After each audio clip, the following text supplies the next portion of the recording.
got my head down when I was young. It's not my problem. It's not my problem.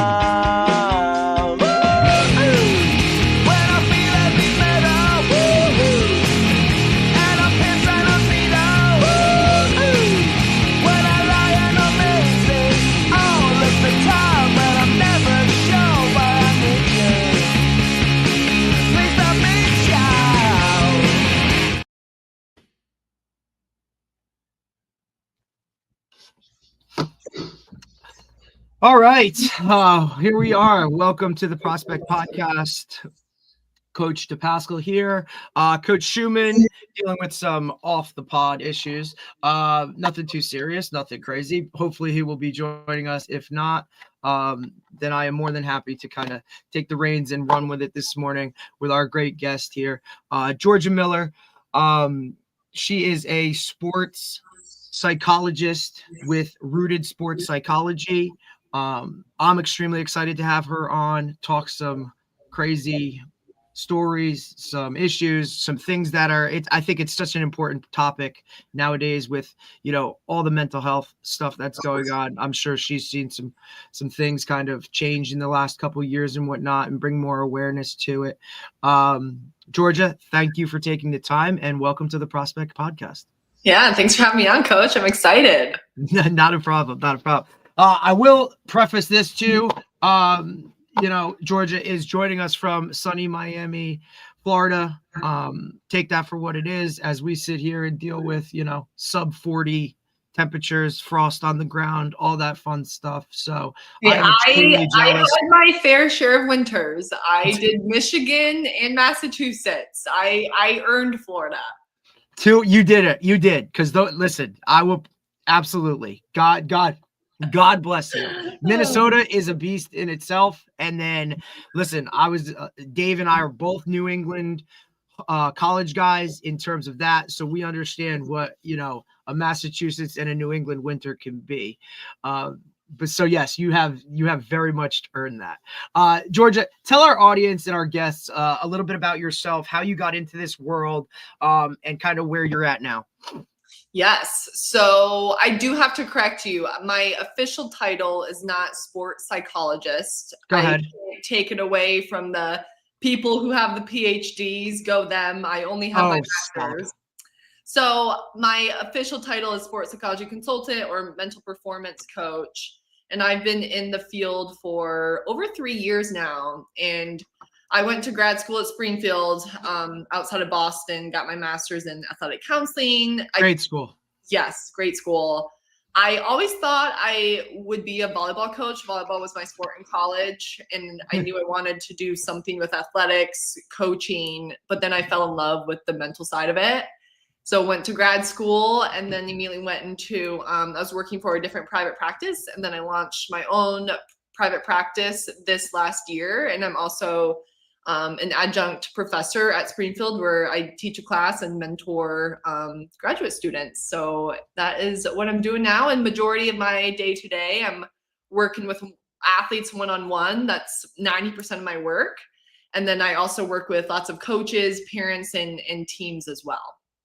That's absolutely phenomenal. I love that. I love that track. I love that you were kind of obviously an athlete in itself. We have a lot of discussions on here, and I'm not saying anything that, people in this field or just the sports world itself had to play a sport at a high level in order to kind of really grasp it or to understand it. But I do think it checks one of those boxes when you're dealing with certain clients that kind of, understand it a little bit more and kind of, they give you like, you kind of like, okay, she played that, or hey, he played that, right? Like, I don't know. There's just something to that I think there's a stigma with it. It is what it is. I just kind of think that goes along with it, especially parents too. Parents have a certain understanding of that. I think that they see that as kind of a rite of passage, almost like, hey, you can't coach unless you really, played this sport or you were in the nitty gritty.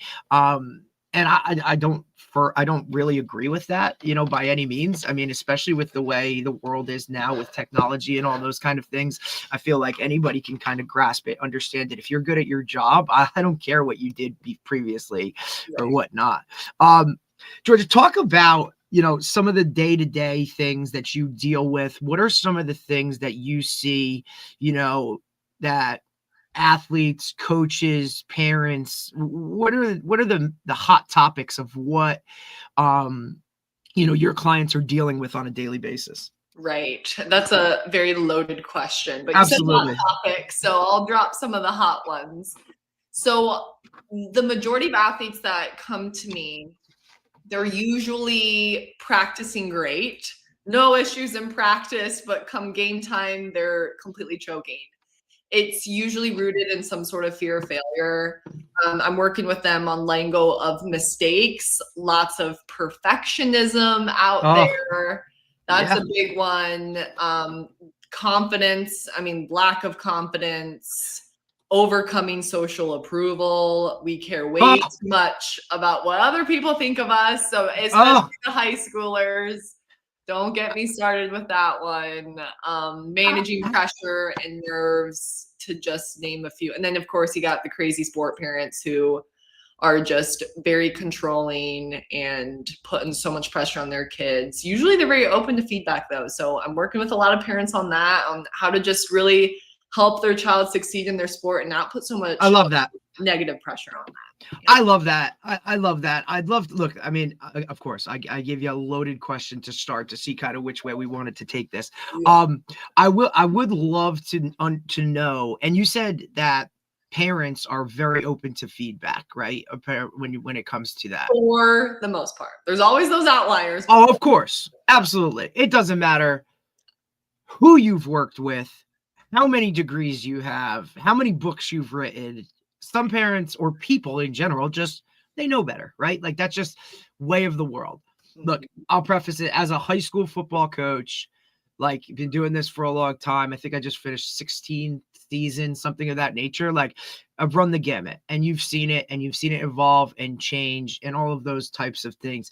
How many times or how often do you see an athlete come to you and openly express, my parents put extreme pressure on me and I feel like I am in this vice, this vacuum, this whatever it is, and that's why I can't make a free throw. That's why, I can't make the tackle when I need to. Is that something that you see or has trended in a certain direction in recent years? Yes, more and more nowadays, especially with the younger ones. That's really sad to see.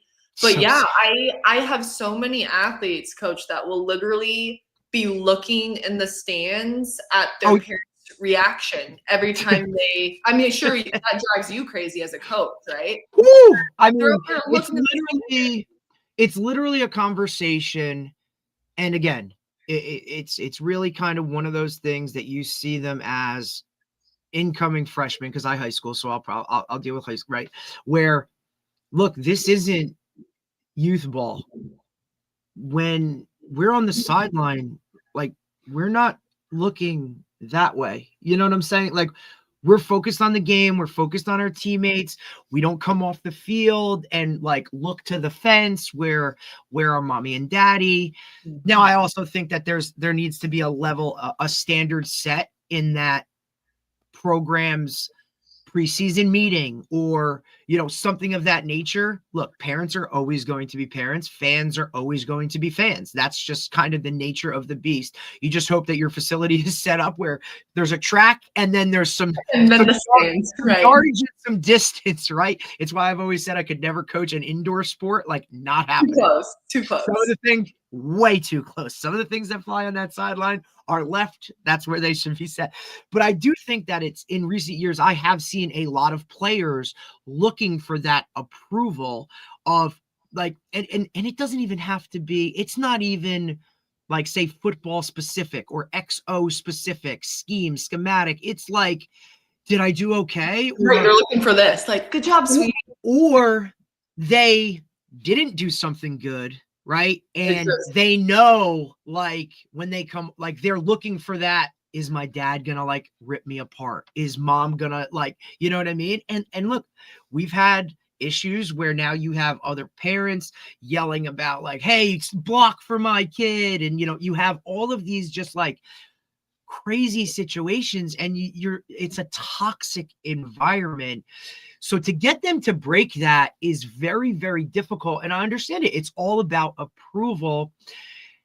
I'll take it this way. How much of that stems back to the social media world that we live in, where everybody wants likes and everybody's, it's all about the shine and the approvals of, and the comparison, right? Like I see a lot of parents even, comparing Jimmy to Johnny, and, oh, Jimmy goes to this trainer 3 times a week. And, like we need to understand and implant more things where not everybody's going to be the best player. Not everybody's going to be the star, but especially when it comes to football, like the ultimate team game, we can have a lot of role players that are pivotal to winning.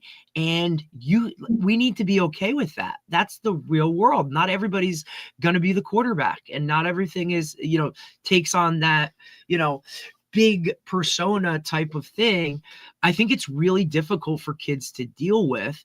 How do you talk to them when it comes to that aspect of like, hey, you don't always need to get the approval? Because I see it going 2 different ways. Sometimes I'm giving them positive feedback, and I'll turn around and now dad is like crushing them on the fence. And I'm like, dude, like he did exactly what he was supposed to be doing.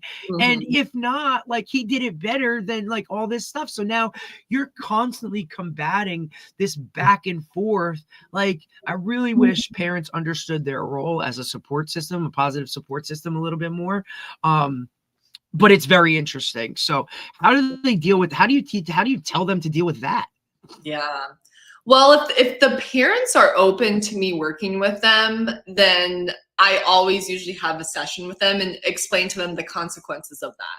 Because the parents, we're not completely dogging on parents here, right? Like parents play a very important role. And if they want their kid to succeed and they see how their actions are negatively affecting them, then, they'll make it quick. Absolutely. Hey, Coach. Correct. Hey, Coach. Hello. I survived. Yeah. There's so far nothing wrong. He couldn't find anything. Okay, so we're good. That's Nice. good. He said maybe you did something. I don't know. I'm like, well, all right. I hope so.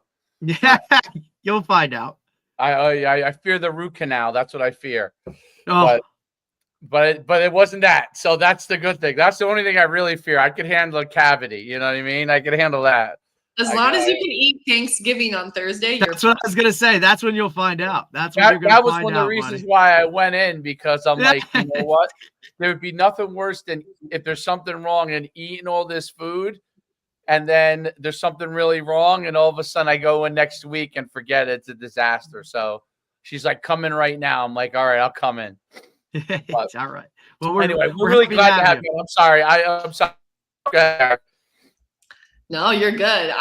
We were talking about how athletes can get so distracted based on parents' reactions post-game and even during the game. And I was explaining how I talk to athletes, I call it the devil game, when they start playing for other people's opinions, for stats, for praise, for approval. Because it looks like football, it looks like basketball, but it's not actually, you aren't actually playing the sport to compete and to win. You're playing for all these other uncontrollable things. And when you start playing for those things, you're playing for something that's not in your control. So it's going to make you frustrated when you don't get it. And you're going to be very outcome focused. So you're not really focused on just executing the play in front of you. And it usually comes as you get older, maybe typically around the high school age, but sadly I'm seeing it creep down slower and slower because what you mentioned, Coach D, about the social media aspects.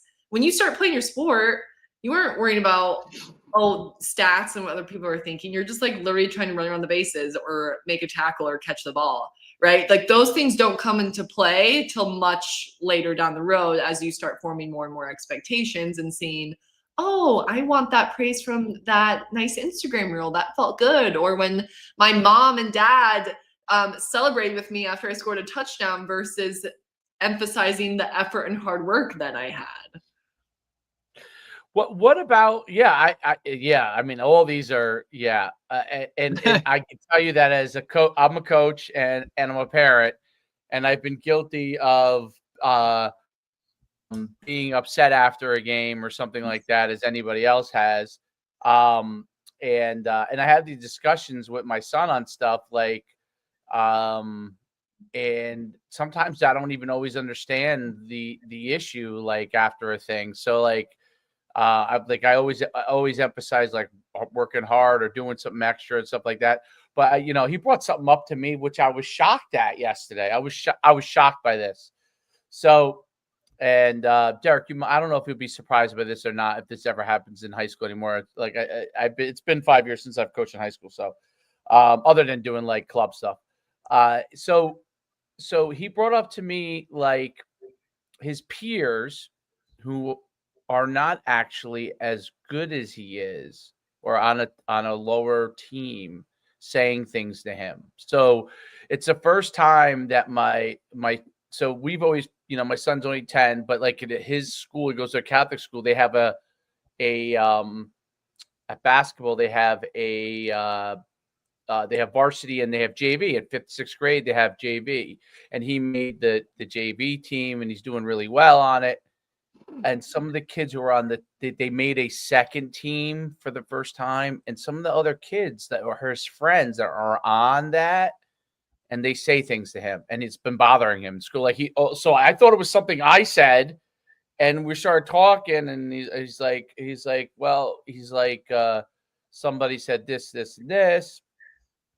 And or said something like my wife cheered when he scored or something, and this kid wasn't playing, obviously they were sitting behind us with the parents. They said something to him about that, and like she got excited because he was scoring some points or whatever. And I really didn't have an answer, right? Like usually I have an answer in this stuff. Like it's like I know what bullying looks like. Like this is not really bullying, you know what I mean? Like he's much bigger than these kids. So I don't know what it is, but it is kind of a little bit of a gang up mentality like on him. Now he's not the only one on the team. There's another 5 or 6 kids in his age group, so they're the younger age group that are on that team too. But that was what it surprised me. So I thought all right, maybe they're jealous or something like that, but I don't think kids relate to that. Like they don't really at that age relate to jealousy. They don't really understand what that means. So I can't even address it in that way. You know what I mean? I can't say like, oh, like you would in high school, like a high school kid, you'd be like, okay, this kid's a star athlete and someone clearly is jealous of them. You could kind of articulate that to high school. I realize that a kid that age does not understand what that means even. And so I'm trying to articulate to him to handle it. And it's actually bothering him. It's actually affecting him wanting to go to like extra work and stuff. And I'm like, why is that affecting you? He's like, oh, if he looks like he's putting in extra work, other kids say things to him. Mm-hmm. It makes them feel better. It's a defense mechanism. Yep. Right. So I would say it's a form of jealousy, obviously, but these were his friends. These were his really good friends. And now they're like ganging up on him and and blah, blah, blah. Obviously to me as an adult, I know there's some form of jealousy or a kid's upset. Maybe they're upset and they don't know how to articulate it and they're kind of taking it on him. Now he's handling it. He's not handling it well. And Derek knows my son. He's like a sensitive kid. So like he's a go-getter athlete wise, but like now he's in this thing of like trying to, he never was a person that was like just trying to fit in, but like, I feel like a little bit of that's going on. So I don't know. As with a young kid, I don't know how to even address it. Just happened to be something that came up because I thought it was something I did. And then we went for a walk and he articulated something. It went in a whole different direction. Like I was like, oh my God, I'm such a jerk. You know what I mean? It went this whole different direction. Really had nothing to do with me, So and until I walked with him for like a 20-minute walk, I had no idea. I had to do the old Jesse Owens thing when his coach used to walk with him back in high school. So, I went and did that thing and So I don't know. I'm curious your thoughts on that, because that's something I've never dealt with before. Yeah. Well, and it's interesting with club sports. You see it like the ones team, the twos team, the threes team, right? And how players, athletes on the younger teams, I see them trying to like pick apart every little mistake that the kids above them are making, right? And it's just to naturally make them feel better. It's totally a jealousy thing, right? Versus, oh, hey, so and so is working out and getting more reps after practice. I like that. I'm going to go join them. Instead of competing and rising to the challenge and raising the overall level of competitiveness with everybody, now it's about putting them down and making them feel bad because, oh, I don't want to do that. I don't want to put in those extra reps and work. Right. And at a club, you don't have to go to school with them all the time. Like, kids could be from different places, but this is actually a school team. So it's guys you hang out with all the time that are in your class, and they made 2 tiers. It was interesting because they used to there's so many kids in this class, so they did that, but they used to not. They used to just have one team, but there were so many kids that tried out. And they basically told the kids who made the top team, it was really designed. They said it more to the 5th graders and the 6th graders, because there wasn't many 6th graders left, because they don't try out once they don't make the top team the next year. But the 5th graders, they told them, do not say something to the kids who didn't make that team. So now these kids are walking around. They don't say nothing, but people are saying things to them. And they said to them, if they say anything to them, they'll get demoted to the lower team. That was exactly what they said to them. So, for example, my kid, who's like super serious and sensitive, is taking this taking this to heart. Like, doesn't want to go to school. Doesn't want to go to school. I'm not kidding. Like, and if he wasn't a sensitive kid, like he's a big, strong kid. So it's kind of like, you look at him, you wouldn't think he would be, but he just is. That's just who he is.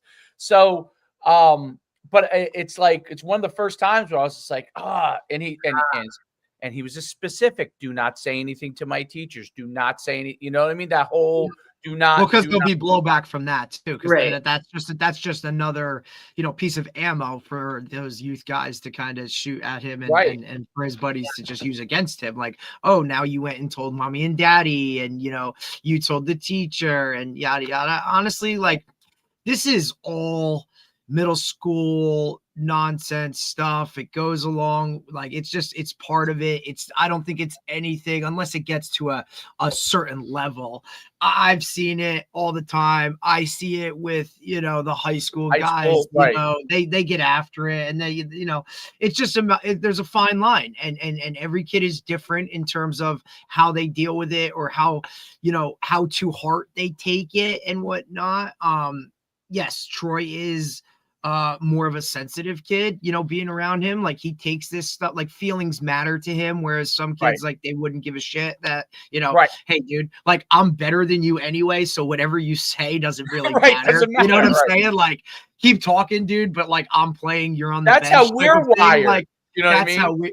But that took time. Like, that you have to develop that callus, develop that tough skin. I mean, look, dude, like, even the best athletes there's 2 sides to it, right? Like, doesn't matter how good you're doing, somebody's always going to hold you to a higher standard, or always try and bring you down. I think you just have to kind of give them some of those, like, those techniques and whatnot. Now, I don't know specifically what those techniques are of how to handle that stuff on a daily basis. Plus, with that's why we have Georgia. That's it. But I mean, and also with the social media aspect of it, yes, like, it is now more in the limelight, because, like, a lot of people are, they love to hide behind a phone, or they love to hide behind social media, and that's passive, right? Is that like, say it to my face, right? Like, most of them aren't going to do that.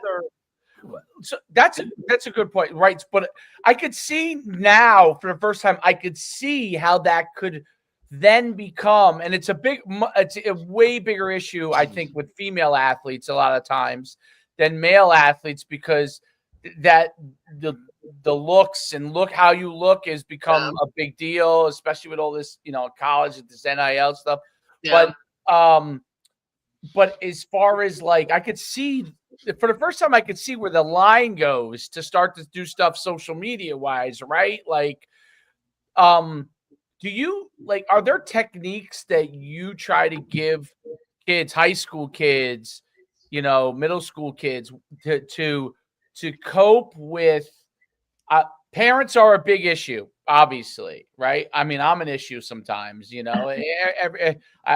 willing to admit it. I'm a crazy competitive person, and I didn't realize how competitive I was because it was always me as an athlete. And when I was coaching, it was coaching athletes that had no connection to as far as outside. I mean, you're connected to obviously because you love your athletes, but as far as I wasn't going home with any of those Right. people. So at the end of the day, it wasn't like they were, but I realized it when I deal with my own son, like I'm like the only thing my mind goes to is to like, okay, what's next? What do we do to get better? Like those kind of things. And like, I had to really realize that like, they don't always think the same that you do. So, but that side of like when athlete, and I see it so much when athletes start to succeed, okay, and other athletes succeed, it's not just other kids that come after them. It's other parents that come after those kids. Okay. It's a lot more subtly, you know what I mean? Like, but what are like, how can kids themselves, like high school kids, and I know Derek's dealt with this obviously at the high school level. Yeah, there's no doubt about it. And I would say that when I coached high school, I would say I dealt with it minimally, but I would also say that it's been 5 years since I've been coaching in high school level where, I came, when I was really heavy in it, it was just as social media was starting to rise, and most of the stuff was like, hey, don't post some ridiculous things. And like like, I mean, we did have an issue back when I first started coaching a very, very long time ago where a girl was sending pictures to other athletes on the team. I coached track, and we dealt with that. But that was like kind of a very swift, and we handled it pretty quickly. It wasn't as widespread. Now that picture would have gone to like maybe 1 million people, right? So back then it was very limited, and we were able to deal with it. We were able to talk with her. We were able to talk with the athletes that were sharing it, and get in front of it. How do you advise athletes on that kind of thing? Like how keeping their head in the right place, keeping their mentals in the right place. It's very difficult. I see a lot of athletes struggle with it. In regards to social outside noise. Yeah. Outside noise is is to me one of the biggest problems that kids and social media is a large part of it. But we can start with outside noise in general, because I would say like when I grew up and probably St. Derek's similar, even though he's younger than I am, I think we're kind of in somewhat similar eras. My eras, we didn't have as much video as Derek's era, but you could barely find any footage from my era. But it was like limited, right? The outside noise. It was really, really limited. It was limited to like the 2 or 3 jealous people in your town, Right. like it really was. Like you knew who they were, you dealt with them, or you just didn't even bother with them. Now it's like these 5 or 6 people and these 50,000 people, you know what I mean, that come to your game in college or whatever. Yeah. How do you help them block out the outside noise? Like, what are important things for them to get rid of the outside noise? Yeah. Well, first, I think it's important to really help them see and identify what their main distractions are, because a lot of times athletes will come to me and they're like, I am the most focused person and focused athlete in the world. And I'm like, just because you're focused on football, though, that doesn't necessarily mean you're focused on the right things in football. If you're focused on that past mistake or that crowd noise that's off in the distance or the score, like those probably aren't the best things that you should be focused on, right? So helping them identify that. And then in regards to social media, for my more like popular professional athletes, I tell them to get off of it in season. Yes. Get off. But don't even look at it. And we know it's so difficult, right? Like that is so difficult. But like, look, UC got like 24-hour rule, or hey, game day rule, like no phones, no social media. Like I've read studies where, look, if you're on your phone right before a game, it's already taking away from you. You know what I There are mean? more and more studies coming out about that. 100%. Yeah, it's something that I've really going to dive into this offseason because look, it bothers me when I walk in at halftime and the first thing I see are guys on their phones. Like, God, I'm trying to get you adjustments right now. Like, put it away. You know Do what they I'm really, saying? Garrett? Like, 100%. So that 100%. really, they pull out their phone. You know that? Okay, so you're right, because 5 years that's changed. That didn't happen really when we were at Red Bank. It just wasn't a thing. I'm just Yeah. look, it's kind of one of those like, hey, we're in the locker room, right? Hey, take the first 5 minutes for yourself, get your shit right. You know what I mean? Whatever. Now, look, that used to be, hey, let me put on a long sleeve shirt. Let me tie my cleats tighter. Let me go to the bathroom. No, now it's let me text my mom back or see what my girlfriend said. Right. No, it's but bad. like, wait, that post that I put up 5 minutes before I went out, which is another issue in itself, right? Like, hey, we're going out for warm-ups. It's, dude, like, put the phones away. Like, let's go. And I need you to be looking at this marker board right now because we got to change some things. So it's definitely the distraction overall from it. Look, I just think it's part of their routine. It's their everyday. It's what they do. Every one of the youth now that are coming through, like they don't know life without a cell phone, without an iPad. Every one of them has been given a Chromebook since the time they got into school. You know, I mean, yeah. And it's no fault. It is what it is. I'm not bashing it. I'm not, praising it. This is the world we're living. Look, technology, this is part of it. Adaptations, changing things, tweaking things, going with what it is, right? Because for all the positive that come from it, there's so much negative. You need to really teach your athletes when and when not to, right? Because they can't filter, like they might not know how to filter it. They might not know what they're looking at is actually something negative, that's going to hinder their performance. I think that's where it needs to tie in to show them how, look, by doing this, it leads to you not playing as well as you can, right? Because when you take that away, that's something that they can see, they can calculate, they can actually feel it, right? If we could link it that way, then I think we would be off and running. But so many times than not, I see it. It's just so negative. And then they're worried about, how long are you worried about that? Like you could be worried about that through the entire third quarter. And by that point, like this thing's out of hand and we're definitely losing this game. And then it's going to be even worse when you touch your phone or get to your phone after the game. It's really, really difficult to kind of handle that stuff. Well, and you guys will like this. This goes back to your question, Coach Schumann. The TikTok, the scrolling, the short videos. Yes. The reels, the shorts, all that kind of stuff. It's so bad for their focus because if they don't like it in the first second, boom, boom, boom. So they're training a distracted squirrel brain. And I say it all the time. And there's just like a moment of downtime. The first thing we do is grab our phones and look at it. We are not comfortable just sitting with our thoughts. Athletes now, especially high schoolers. So therefore, when you're in a game and you have a moment of downtime in between plays, your mind starts to they don't know what to do. They just don't even know like what to do with their hands. Like negative thoughts. And they can't focus. They cannot bring themselves back in. So they are literally training themselves to be distracted all the time. 100%. So I'm really working with athletes on refocusing and being a little bit more comfortable, just bringing it back to literally sitting and being bored. And it's okay. That's a good thing to be bored. That's good. Right. Because look, parents, the first thing parents want to do is put the as soon as he's like, I hear this from my son, and I'm sure he gets it from other people. And he doesn't have a phone or anything like that, but like for him, it's still like games, right? And he'll go and say, "I'm bored," and I'm always like, "That's okay. There's nothing wrong with being bored.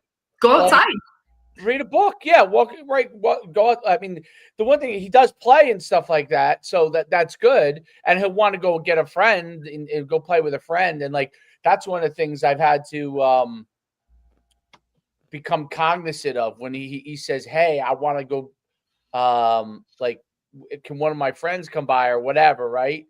Like, to really consciously not dismiss that because you have something to do, or my wife has something to The do. best thing, right, ever. Like, go have play dates, go bike around with the neighborhood kids, go Interact. yes, climb a tree and break an arm. Like, we don't see broken arms anymore, do we? That's so funny you say that, Georgia. I heard this the other day. So there's something somewhere was like, hey, when's the last time you saw a kid with a cast on their arm? Right? Like, he's like, when we went to school, man, it was like an infirmary in that place, man. Like, this guy had one on their leg, this guy's here, everybody had a cat. Now you don't see it. Why? Because kids just don't do that. Look, we make the reference all the time. Like, kids just don't go out and play basketball or, go to the local park and just like run around and do shit. Like, we don't allow them to do that because there's this fear of they might get hurt or this or that. Like, we've just coddled them so much for them to not understand that. And it brings a full circle, right? Like, they get it. You're going for a car ride. What's the first thing a parent does is, here's your iPad, here's your whatever, watch a movie, go stream this or stream. Why? Because parents didn't want to deal with the, are we there yet? What's going on? Like, that's part of this whole thing is that they need those coping skills to handle it. And I don't think they have them. They struggle with it. And now it just allows them, like you said, like every one of them is like a squirrel constantly, like, all over the place. No way to put the genie back in the bottle. Absolutely not. No way to put the genie back in the bottle, because even if you insulate them to an extent from it, right? You can only do it for so long too, because everybody around them. It's around them. Like, my kid doesn't have a phone. The longer you can insulate them from it, the better it is. No doubt. Absolutely. But then, Dave, it goes back to your original point. Like, now, look, he doesn't have a phone, right? Oh, well, hey, this guy doesn't have a phone, right? Now, everybody that does have a phone, they're in one group. Your kid without the phone is in another group. It's just more ammo for them to be like, well, he doesn't even have a phone. Ha ha. You know what I mean? It's also, what your point is, there's a herd mentality. Okay. There's a huge herd mentality. Everybody wants to be a part of the group. Nobody, like, I don't know. Like, you probably are, I don't know if you're similar to I, but I used to have pride in the fact that I was different than other people. Like, to me, rare though. That's very rare. Yeah, I guess that probably is rare, and maybe even then, maybe people definitely. Were rare. I used to I don't know, like, people used to bust my chops about it, and I used to be like, yo, that's just like how I am, like different. That's not, and especially middle school, high school, where being part of the group, sitting at the cool table, like, is literally life. Like, that is all that matters. It's one of 100% herd mentality versus less. I feel like, so, like, Roblox is my example, right? And when you get to high school, it changes, but I would say up till about high school, and maybe, I don't know, maybe some of the immature kids playing in high school, I don't know. But the 75 million daily users in Roblox, including obviously adults.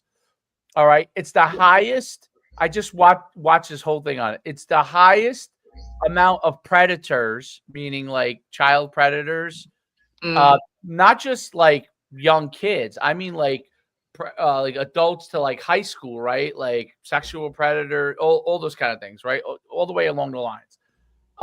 In the world, it's a multi-billion-dollar publicly traded company. Okay, that game. It's a publicly traded company, and until you dive into it, you're like, oh my goodness, think about that.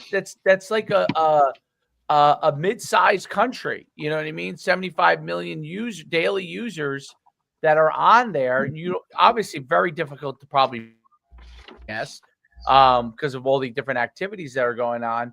But there's, I'll see it like, I'll see when they're playing like the football. It's called the hobby or whatever. When they're in a room, there's always mega rooms. Okay, and there's a football one. And so, like, I'm on a team with Derek because Derek's my friend, and we joined a team, and there's other people that we don't know that are also on our team.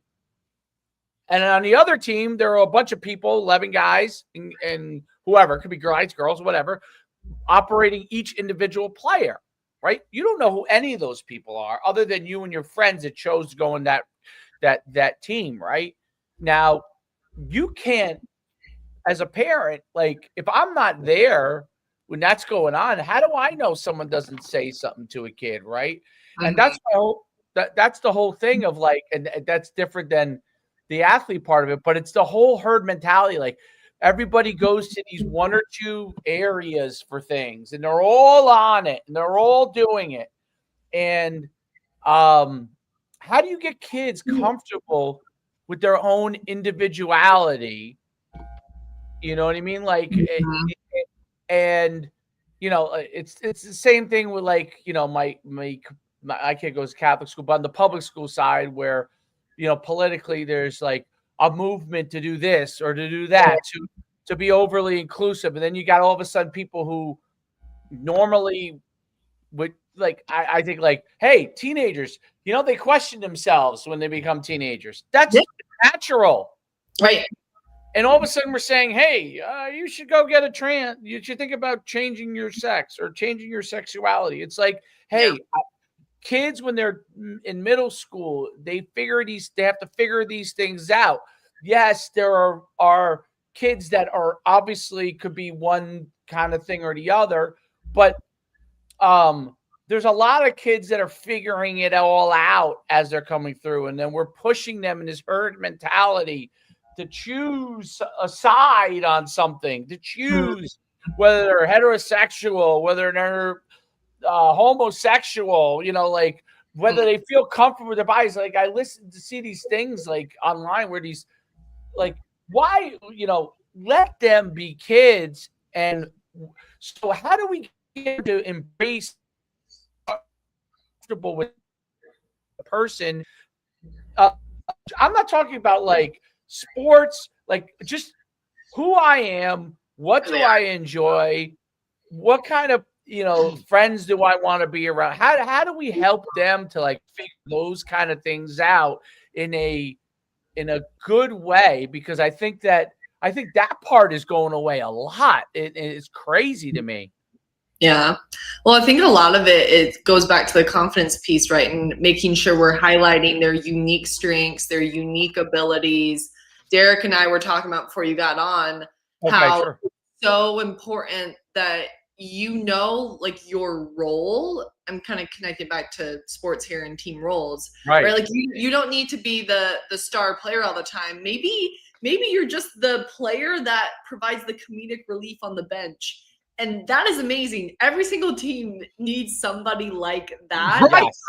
Someone to break that ice, right? Or balance that thing out when things are really tight. And I'm not in a disrespectful manner in front of the coach or whatever, but when like coach walks away, like we could all name that teammate that you were like, dude, like Jen, like that was hilarious. Like, or just breaks that. That's your role. That's like, own it. Do it to the best of your abilities, right? 100%. And that's why God put you on this earth. Like you are that person. You might be able to abilities. Exactly. And it's I think that's so pivotal too. That's so important for parents, for coaches to highlight those guys that aren't by definition or what everybody puts as like, this is the key part of our team. Like, do you understand that comedic relief and that tension breaker for the 7 other dudes that are wound so tight? Look, it might not get them to like laugh or whatever, but in their brain, it's going to add a little something to this, which is going to ultimately help all of us. Yeah. Highlighting those gifts are going to impact thousands of more people than your ability to hit a baseball when you graduate one day. And that's the part I think that's key. We're so right now, that sport, that team, that's life. That is all that they understand. That is the most important thing about it. But listen, this ends after high school. Like for majority of kids, sports aren't going to be that team, that whatever. you'll have those memories, but we're talking about life here.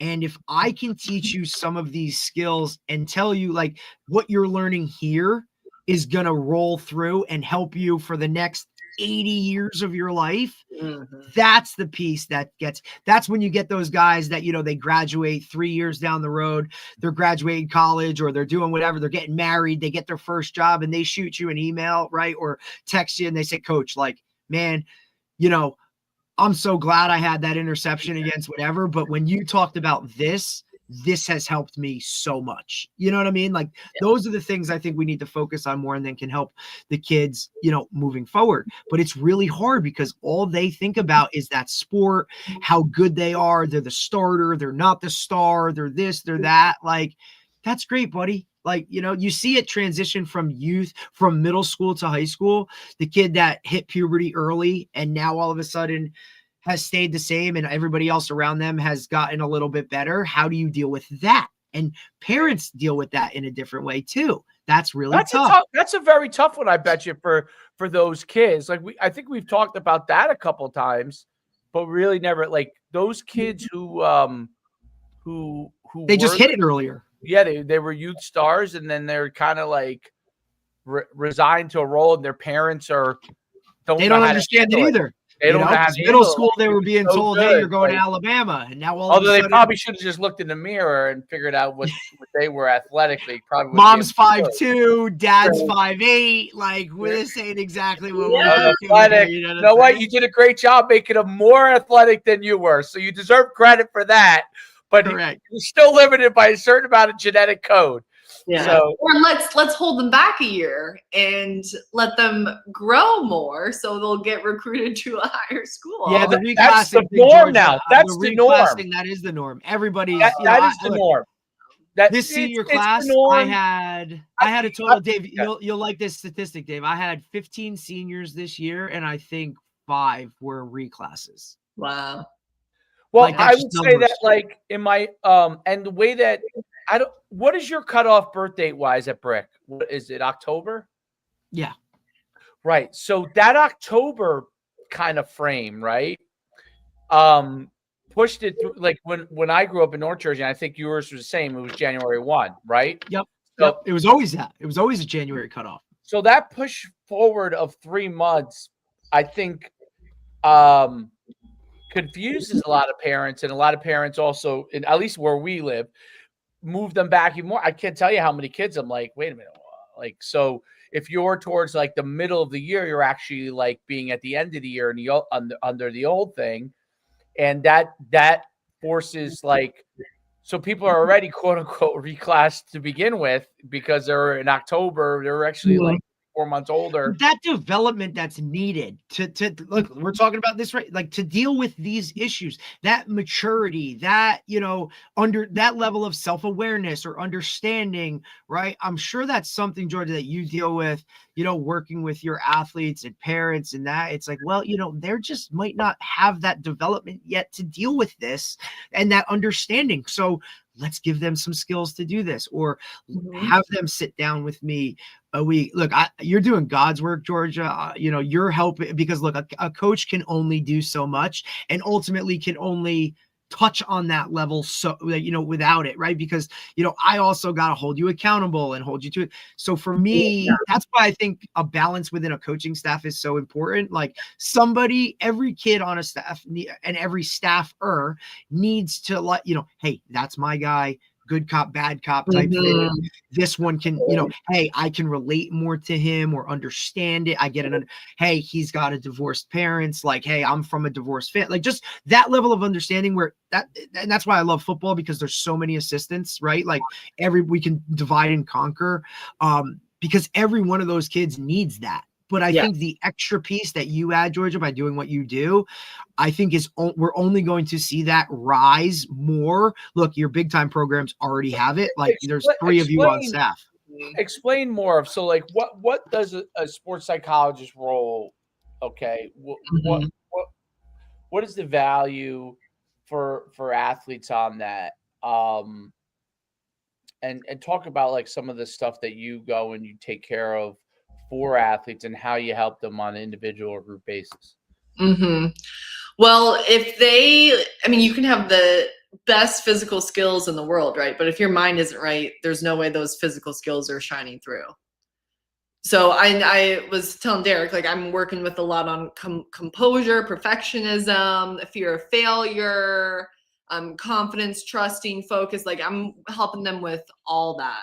So if an athlete comes to me, and typically how I work with athletes, I have to see them at least 4 times. I make them see me at least 4 times because we can only do so much in one session, right? Like, you have a mental block and you're coming to me, it's not going to be fixed in 60 minutes. You've been forming these habits for your entire life, right? Exactly. Yeah, right. So I think the biggest piece, though, you all, is like what we're getting at here is forming a relationship with them, getting to know them, building the rapport. If they don't trust me, then anything I tell them is just going to fly out the window. It's not going to work. So they need that one-on-one connection, which is why that's so important. And I coached club volleyball, and I was like, oh my God. Oh, God bless you. I don't do it anymore, but this was like 3 or 4 years ago. And it's like, oh my gosh, my team's gonna be so good. Like, I have all this volleyball knowledge, all this mental knowledge. No, I couldn't focus on any of the mental side because I was so locked in on just like strategy, technique. You need more people to help hit all the pieces. It can't just be one person, because your job is to make decisions that's best for the team. Unfortunately, maybe you have to cut somebody, right? My job is to help the individual. And so that's kind of like where that nice balance comes in. I do have to get going, you all. I have an athlete at 11 here. Yep. It was so nice chatting to you guys and meeting you all. And thank you so much for having me on. No, thank you. Appreciate you so much, Georgia. All right. Bye-bye. We'll follow up with you guys. All right. Bye. Bye. Oh, shoot. Oh. All right. Sorry. This is awesome. That was great. I wanted to she's a Springfield grad. I'd like to dive in more with certain yeah. We can get her back again. Yeah, I want to dive in with strategies because I think that a lot of athletes really struggle with, okay, how much is too much? Doing everything so you say, hey, you got to do the extra work, right, to be a better player, right? Let's say you're coaching receivers, okay, and you say, hey, you need to put in extra work, right? And they have a hard time struggling with what is extra work and what is rest. Like, what does it look like? Yeah, right. Like, now, what's great about Tony Holler's program from an athletic standpoint is it gives you a parameter, right? But what it does not address, okay, yet, and you know who's working on that, yours truly. What it does not address is football players in the off season are going to get extra work from somebody. That's just a norm today, okay? Whether they do it once a week, twice a week, how much they do it, right? But that has to be factored into overall development, right? And it's not. Yep. You know this firsthand. You guys have a lifting program. Guy goes and does something over here with the trainer, does this receiver work over here. All of a sudden comes in on Friday and is like beat up. And this is the off season, right? I'm not talking about in season, right? Yeah, no, this is off season. In season is less of an issue because really they're not going to go to the trainer very much in season. Well, because they understand the structure a little bit more of like, that's too much. You know what I mean? Like the off season, we're, kind of aiming for this. There's just an overall, I want to say, like, goal at the end that they're aiming for in season. You know what I mean? Like, they understand that. And they know the most thing they could do is rehab themselves on a Sunday. That's about I find that interesting too, because that's where I think football is very different than other sports, right? Is because when it comes to football itself, like, you only play games a certain number, you play it once a week, right? Where other sports, like, so for football, your off season is look, what am I doing? Okay, I'm lifting, I'm running, right? I'm working with a trainer, but you're not playing the actual game. All right, you do flag. That's a very different game. You're doing 7-on-7. That's not football. That's not tackle football. It's all very separate entities. And I heard Troy Polamalu talk about this, actually. his thing was My second order- favorite, Troy. I know he's the best, dude. Troy Aikman's number one. He's number two. In order to get Next to my son. better at his actual sport, Right. he was, I need to play it. I need to be in it. I need to be doing it. So how he would kind of like make up that ground or feel like he was getting better in like, and this wasn't, it would be in season. He would go and play scout team because he wanted more reps. He wanted to be able to see things. So his whole thing was and look, we can talk about mimicking a game-like situation as much as we want, preseason, off-season. It's never going to happen. You're never going to get to it. It's not like basketball where I can go and play game after game after game in the off-season and be in that world so that when the regular season comes, like, hey, I've seen this before. Football's not like that. It's very hard. It's why I think like you can see it, but reaction is very different. I can sit here and study huddle film my entire offseason and understand that, look, when this guy does this, it's going to be, but it's not, you're not in it. So you still need an element of, I get almost, how do you train, right, to keep yourself cool, calm, and collective in a game situation when you're only getting 10, 12 of those in a year? And that's they tried really to hard. use the virtual reality stuff to do it, but I think even still that's not. It's still. I think that's getting closer now. Shit, it's not there yet. Think about that though. If I could, Texas Tech has it, right? If I could go to Texas Tech, right, and in the off season after I get my lift in, I can now go and I can sit here and I can throw a live 7-on-7 against whatever. That's going to put me closer to a game situation, right? Like I can feel that. Have you ever seen? I think that's huge. There's like these soccer arenas, right, where they have you're right, because Texas Tech does have that where you have the video and you could do so. They got the full width field of the giant there's screens. These soccer arenas that are indoors. Dude, sim is going to be a big thing, dude. Yeah, these soccer like little indoor things that for people who can't get outdoors, they have these there's a big business. It's like a simulation thing, and you kick, and there's an actual goal, right? And there's an actual. You're actually taking shots on it. It's a video board. Absolutely. A player's moving in front of you, and you're kicking, and so it like in soccer it's probably easier to do, but of course. They've already got it advanced to where absolutely the direct feedback is just an outlier, dude. Like it is so difficult, and you don't get. I saw that in soccer. I was like, and by the time you even figure it out, like it's junior year of high school, and you got 10 games left, like, and then it's over. So I can tell you this: I didn't when I moved positions. This happens a lot in college, right? I moved positions. Dude, that's hard. The first year I was as a junior playing linebacker, I was totally just different. I was just an athlete. I didn't even know the reads because I was a safety in high school. I didn't really get it. I was just being an athlete. By the time my senior year, I was then more doing what the coach kind of was coaching me on. It wasn't until the second half of the season, my senior year, that I was like, oh, it like just clicked. And then and then you're 5 games left, and your season's over, and you're like, oh shit, that's it. Like I wish I knew that sooner. It's why look, I played another position earlier, But that's one of the things. That's why it's like constantly like, look, man, like pick a position, right? Like, and then dial in on it. Like I was just getting good, and I'm like, no, it's over, right? And I try to like explain to these guys, like, man, like, look, there's a process to this, right? Like, as a freshman, when you come in, you play both sides of the ball, like irregardless of what, like, you know what I mean? Like we play both sides, we figure it out. Then as a sophomore, look, you're coming in and this is when we can start to see, all right, maybe he's more of a DB, maybe he's more of a receiver, maybe he's both, like, exactly. Right. If you're a freak, that's a really hard thing to get across to these guys because they never want to leave the field. They don't understand, why am I not playing both ways? Why am I? Well, buddy, I can maximize more of the retention and get you to see more just because, hey, if now you're only a DB, right? Now, when the offense is on the field, right? Like you go scout defense and you're getting just double the reps daily. And that gets you or more correlated positions too. Like correct. If you're on offense, what's the correlated position to there? It's this or this, right? Correct. Like playing a correlated position is very, very helpful. Right.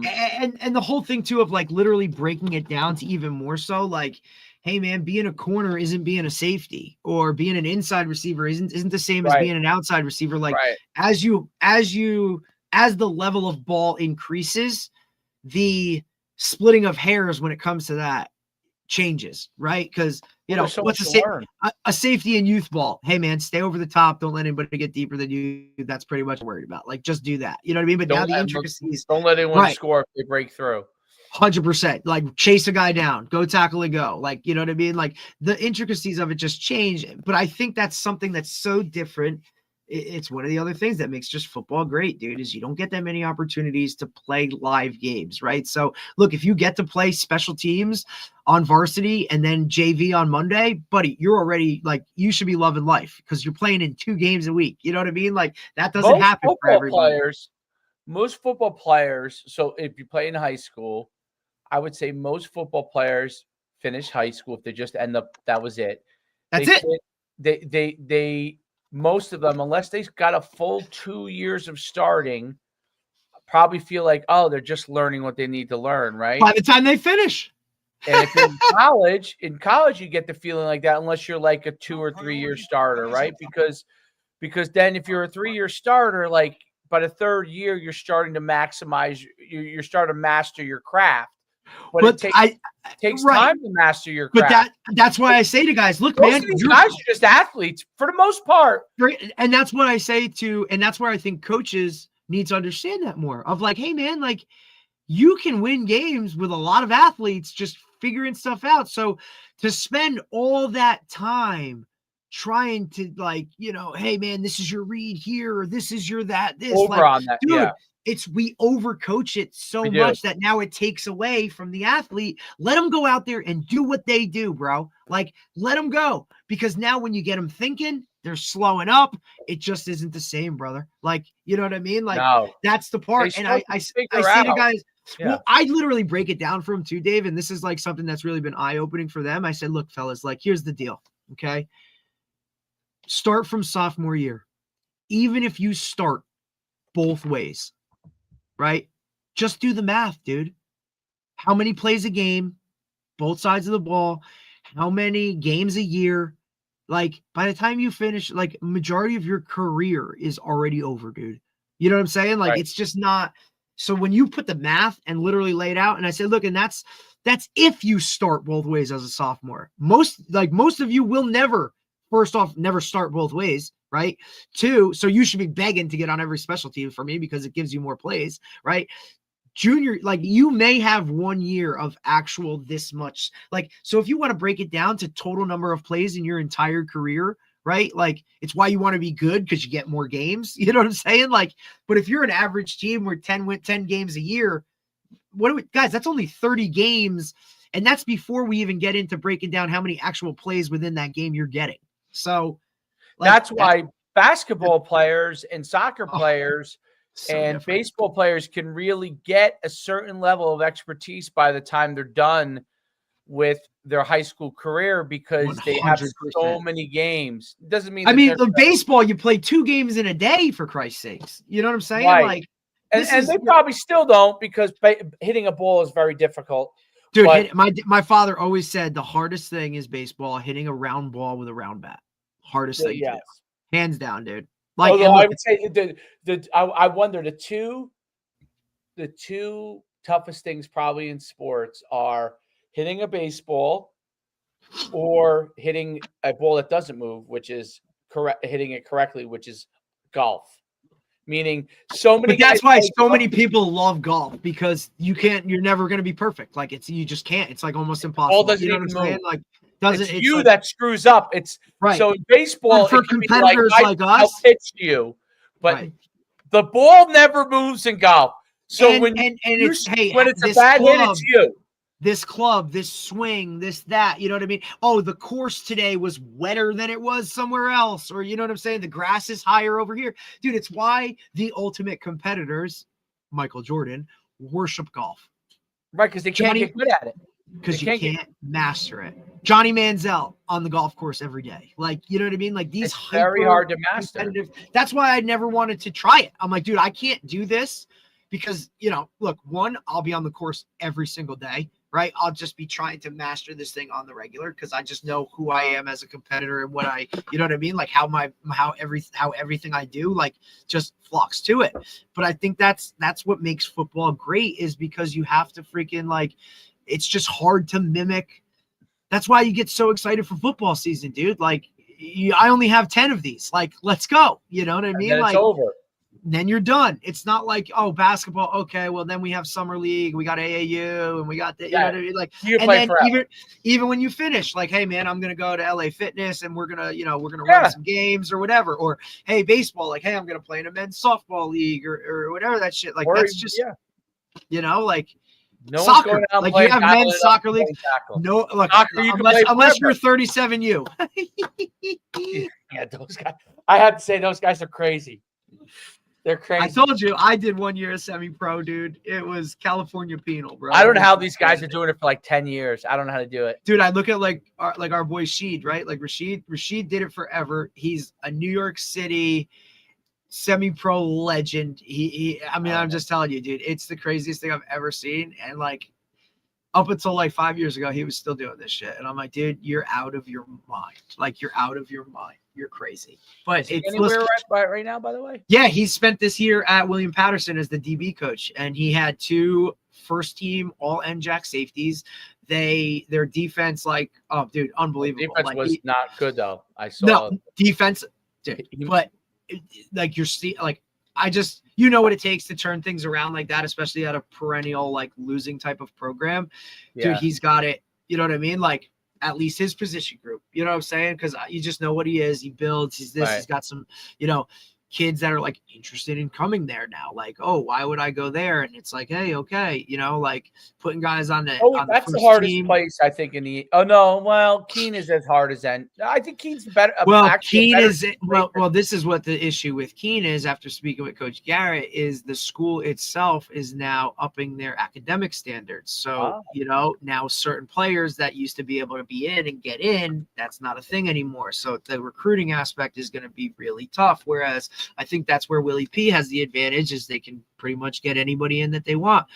Rowan just wanted, they just missed the playoffs, right? At Division III. They just played an ECAC game and won. Like that is a freight train that is coming.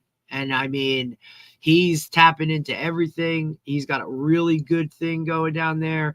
I think Ford was, a freshman player of the year, right, for his contribution. So, really?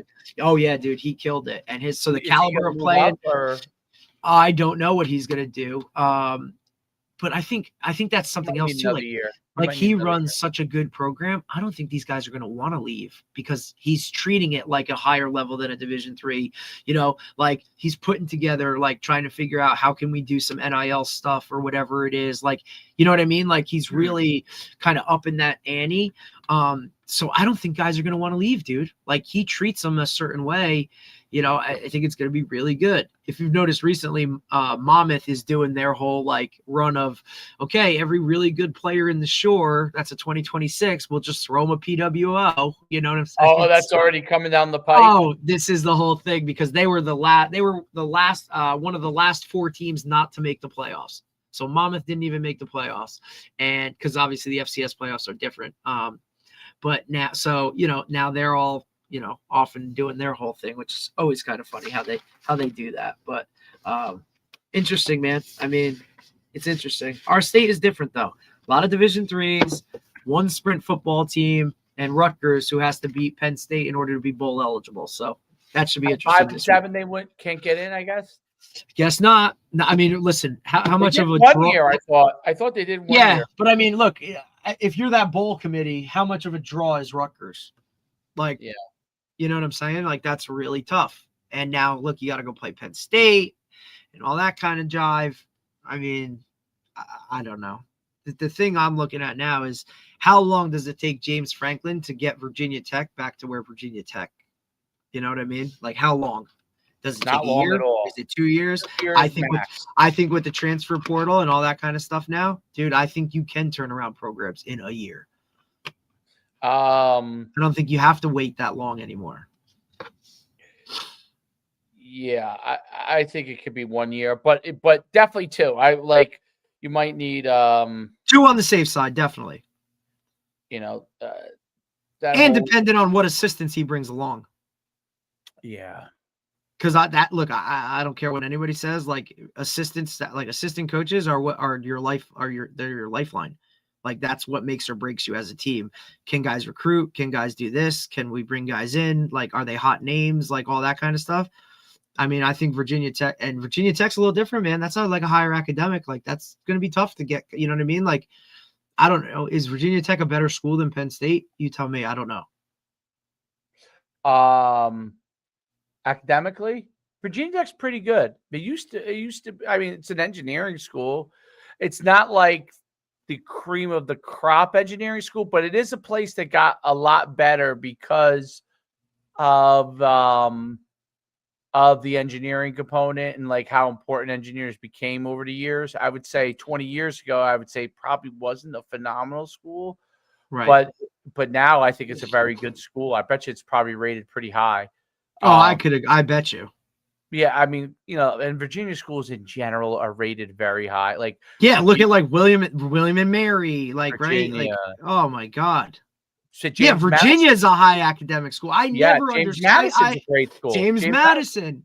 Is Old Dominion in Virginia? Old Dominion's a very good school. Yeah, they're all. And look, good that guy, the head coach at Old Dominion, Ricky Rain, who was Franklin's like guy. Like they've been talking to him. Like, are you going to leave and go be his coordinator, or are you going to stay being the head coach at FD? How's he doing? Oh, I thought they were like 500. Okay, I don't even. Yeah, it's funny. A lot of these Old Dominion, JM, these were all like CAA or Yankee Conference teams. I know. I mean, look, I look at Sacred Heart. They're moving from the Yankee Conference to the CAA. They just played Villanova, who's leaving to go to Patriot League, and they lost by 2 tutties, if not 3. Oh, yeah, right, because Villanova was CAA Yankee Conference. Now they're going Patriot. Yeah, the Patriot because I mean, Old Dominion's they're second in the Sun Belt. But they're 8-3. The CAA lost most of its high academic schools. So JMU's gone. Look, like Old Dominion beat Virginia Tech this year. They lost. They only lost to Indiana first game of the year, 27-14. So they won the rest of their games? They lost to Marshall and they lost to James Madison. No, Marshall. Did you see it was interesting? Southern Miss, the guy who was at Marshall and he left and he brought all those guys went in the transfer portal. He took a team that won like 1 game last year and now they're I think they were bowl eligible, if I'm not mistaken. But it's amazing. Look at Tulane. He took his Marshall kids with him. What did the Indiana guy do? Took his Old Dominion, took his James Madison, or took whoever. Where'd he come from? James Madison, yeah. right? Took the guys with him. Like you can do that now. That's the other guy that's hot, Bob Chesney. Oh, dude, he's gonna get the UCLA job.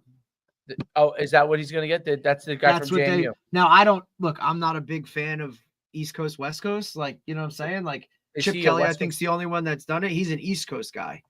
Oh, he is. Okay. How about Chip Kelly getting fired? I saw that. It says Penn State reportedly targets Bob Chesney. Of course. I just don't know if the alumni are okay with that type of hire. Like, I think they're looking for a bigger splash hire. I think he would be perfect. I do. Listen, I knew him from when he was I heard him speak when he was at Assumption. And I'm like, this guy's a rock star. Assumption. Yeah. And then he went to Holy Cross and he won there. Like, he had Liam at Holy Cross. Liam loved him. I know him from Holy Cross. Definitely. And let's see, Bob Chesney. He's been around. His head coaching record is 130-51. That's unbelievable for college. That's 130-51. That's unbelievable. For he's only had. Let's see if he had any losing years. And he was Salve, Virginia. Oh, He won. He was 23-9 at Salve, Virginia. and that's unbelievable because we know how hard it is to get kids in there, one, and then to just play up there. You know what I mean? Like that's a really, really listen. I look at like 44 and 16. 44 and 16. Yeah, that's unbelievable. And that's high. That's the highest of the high level Division 2. At Holy Cross, 44 and 21. His only losing season was his first year. And then JMU, he's 19 and 5. Yeah, he's a rock star, dude. And he's young. He's young, charismatic. You know what I'm saying? Like he's a player's guy, right? Which I think you have to be now. Not as young. Believe it or not, he's not as young as you think. Well, what is he? If look to me, if you're 50, 48, you're 48. young. Yeah, dude. If you're under 50, you're young. Yeah, he's 48. So now look, I think that will change a little bit. Like I think now because now guys are literally getting into coaching way sooner and later. You're getting. I think they're getting. I think they're getting now, better. They're getting higher level titles younger. I think but I think whoever is good is who they're going to hire because it's money now. Completely, like the guy from Indiana has shown everybody that if you're spending money, you want the best guy, whether he's old, young, or in between, because doesn't matter. You don't have time. You don't have a lot of time. You have no time. So if this guy is good, like the Indiana guy, in right away he turns it around, a year or two, whatever, right? Turns it around. So you could actually have, quote unquote, an older guy in his 60s. And if he's great, he's great. You don't have to wait. Like he can turn around in 2 years. Boom. 100%. Jim Moore is a good example of that too. Jim Moore. And look at his path. Holy hell. Like NFL, college, like, you know, he's been all over. I mean, Lane Kiffin, even though he's actually still young, he's just been around forever. But like, because again, he was the original get something very young. And didn't succeed in anything. That's the biggest piece. That's the biggest piece. He's the ultimate example of didn't have success, stayed with it, and has rebuilt his own personal brand and all that kind of jive. I think he's going to LSU. It's funny because he's going to be, I don't know. People after the Egg Bowl is this week, right? Yeah, the Egg Bowl, you think, right? They're going to throw him so much money. He's going to get Ed Orgeron back. Like, oh, man, it's going to be awesome. His record at Ole Miss is really good, 54-19. Okay. Right. His head coaching record overall, including the NFL? No, in college is actually really, really good. But it didn't start that way. So what was his first head coaching gig? Was it USC? It was Tennessee to USC. Tennessee, right? 7-6. Then USC 8-5, 10-2, 7-6, 3-2. He got fired after 3-2, which is kind of crazy. Florida Atlantic 11-3, 5-7, 5-7, then 10-3. Okay. And then Ole Miss, he's done great. Like first year was 5-5, but since then he's been really good. But I think it's really interesting. And obviously in the pros, he was 5-15. So, but he's been through, in the pros, he was 4-12 and then 1-3 fired. Then went to Tennessee. The next year. He was only at Tennessee for 1 year or 2 years? It was at Tennessee 1 year. Then after USC firing, he went. Those are the 4 years he spent with Nick Saban, right? Yeah. And rebuilt it, rehabbed them. Florida Atlantic, he did very well, and then boom, Ole Miss. And he's been at Ole Miss much longer than you would think. I didn't realize he's been there 1, 2, 3, 4, 5, 6 years already. Yeah, it's over 5 years. Absolutely. It doesn't seem like. And they didn't win right away when he got there. They were 5-5 the first year, but after that they won. But yeah, I mean, like, I mean, if you look at James Franklin record, it's probably the best of all. Like, absolutely, he was a 10-win guy for almost every year. I bet. James Franklin's record is. I'm just curious. Stuff gets me curious. 128 and 60, similar. He was at Vanderbilt 6-7, 9-4, 9-4 at Vanderbilt. It's unbelievable. Then 7-6 at Penn State, 7-6, 11-3, 11-2, 9-4, 11-2, 4-5. It must be COVID. 7-6, 11-2, 10-3, 13-3, and then fired this year after last year being like one of his best years. And now he's Virginia Tech, and he could have taken the buyout and just, chilled. He could have just done College Game Day. Exactly. He basically said, "Screw that. I'm a coach." I want to coach. Like he's so determined now. Like he's one of those guys. So angry. He's like, wait, you told me I couldn't? Oh yeah, he's 100%. Like he's got that bullseye like board with like, you know what I mean? Like, how do I schedule Penn State every year at Virginia Tech? Jim Mora's road has been really rocky. Like, and I heard him speak, man. I would have loved to play for him. Like, I'm sure he's a prick, but at the same time, like, dude, this guy's been in the NFL. He's been around the league forever with his dad. Like, just like, hey, I would love to play for Rex Ryan. Like, those guys hold you to a really high standard, really tough. Like, but at the same time, they like know how. Look, I always ran him out of freaking the NFL. Right? Was it Seahawks, right? He was 11-5, 8-8, 7-9. Seahawks in Atlanta, right? Seahawks in Atlanta. Got fired at Atlanta, had to do rehab basically in the NFL for a couple of years. Came back to Seattle, 5-11, fired again. That's tough. And then he went UCLA, 9-5, 10-3, 10-3, 8-5, 4-8, 5-6. So it was like really good, then fell off the cliff. And UCLA is just such a hard spot, bro. Like, and you're always he disappeared for 5 years, Derek. Correct. And is he an offensive guy or a defensive guy? That's the Dave Schumann path. This for 5 years, come back. Yeah.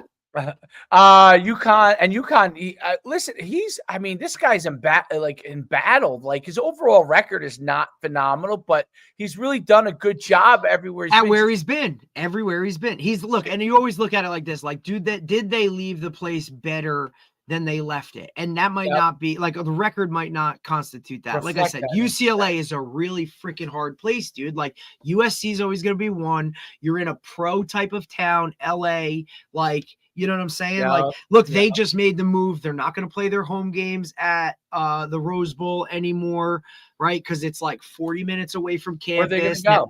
SoFi. Oh, SoFi's beautiful. Gorgeous. All right, so they're going to make it like, we're the Chargers, you're the Rams. I get it. Right. That's smart. Now, you should. Now, where I've seen that not work is, I think, Pitt. That uses the Steelers facilities for everything, and they both play at Heinz Field and all that kind of shit. They play at Heinz Field. It's not even Heinz Field anymore. I know it's called something else. But Ben Roethlisberger actually came out and said, like, "Hey, man, do you know what hurts Pitt? Them playing at an NFL, like being part of an NFL facility type thing, where it's not theirs. It's like, whatever. Look, the University of Miami, they play at, where the Dolphins play. Again, that's 40 minutes from freaking campus, dude. Like, now they're good. So, like, kids and guys travel, but that's one of the things Mike Smith always said about Miami. He's like, dude, like, the Orange Bowl was something different, where that was Miami. Like, this is the spot. This is where we play. They had the, like, longest home winning streak in, like, the history of football. Like, and now they go and now they're playing in a pro stadium and it's away from campus. And it's all of those little things, I think, play such a role when it comes to college athletics. But at the same time, saying that, I don't think it matters to the players very much. Like, I don't think those guys give a shit where they play or what. Like, I think that's one of the last things they look at as a player, saying like, hey, I want to go to this school because, Nebraska's stadium is like amazing, or Iowa, right? Like, we have this little, like, our own type of like thing. I think you're going to see what's his name at Wisconsin get the out soon. If you don't change Fickle, like, that's, I think, the next one on the chopping block. They're having a rough year, dude. I think people are pissed. The traditionalists and the money people, that the donors are mad or because he tried to change what the staple of what was Wisconsin, right? Like every year, run the ball. He wanted to bring in a spread. It's why you saw Phil Longo get fired, right? And now he's at Sam Houston. Like he brought him in to run the air raid and do all this. Like, dude, they're not capitalizing on what was Wisconsin football, run the ball, do all that kind of stuff. Like, and now you're losing the Wisconsin base? kids. That's the big part. That's just like when Nebraska went away from the walk-on type of gig. You know what I mean? Like, hey, this is a Nebraska kid. I think Rule understands that enough. Yeah, and Nebraska. Look, it's why I think you're going to see. Used to be the best, but it's become a tougher place to. It's why I think you're going to see Temple start to do better, because I think Keeler understands that Philly landscape of what it is there. You know what I mean? I think he grasps that. Where I don't think some guys like really do. The one that's really interesting to me is, dude, on paper, like I know Fran Brown is whatever at Syracuse, and he's like a really like, there's a lot of media attention around him because of like who he is. But dude, on paper, they are not very good, and they're losing games bad, like bad. That I happened to. This is the game they just played. They got lit up, dude. Oh, because we watched Notre Dame a lot. That's it. The kids from DePaul were getting reps for Notre Dame, dude. Eric, that game. I watched, I would say, 3/4 of that game. And you can't watch it. It became, sometimes you watch a game and then you're like, it's so bad. You're like, how many points can this team actually score in a game? Yeah. Yeah. You're like, oh, I'm going to watch them. They scored 70 points. And I'm not kidding when I say this. If Freeman the two freshmen from DePaul were seeing like, what's his name had like 5-7 carries.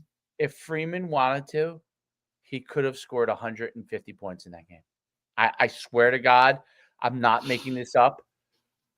They were not tackling anybody.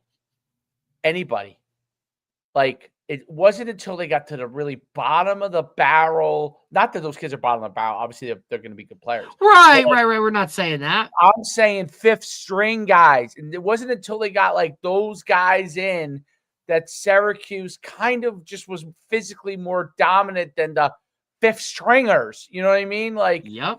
And that's really, I think, how you like match it up. It's like Notre Dame has their threes, their fours in, and they're still scoring at will. UConn is kicking themselves because that game, in retrospect, they were winning the game. They blew that game. They should not have blown that game because they actually probably were much better, to be honest. Than Syracuse, you're saying? Yeah. Because they beat Duke. They beat Air Force. Dude, Duke. That's a huge win. That's a great win. You know what I mean? Like UConn has some really good wins, dude. But their schedule is weak.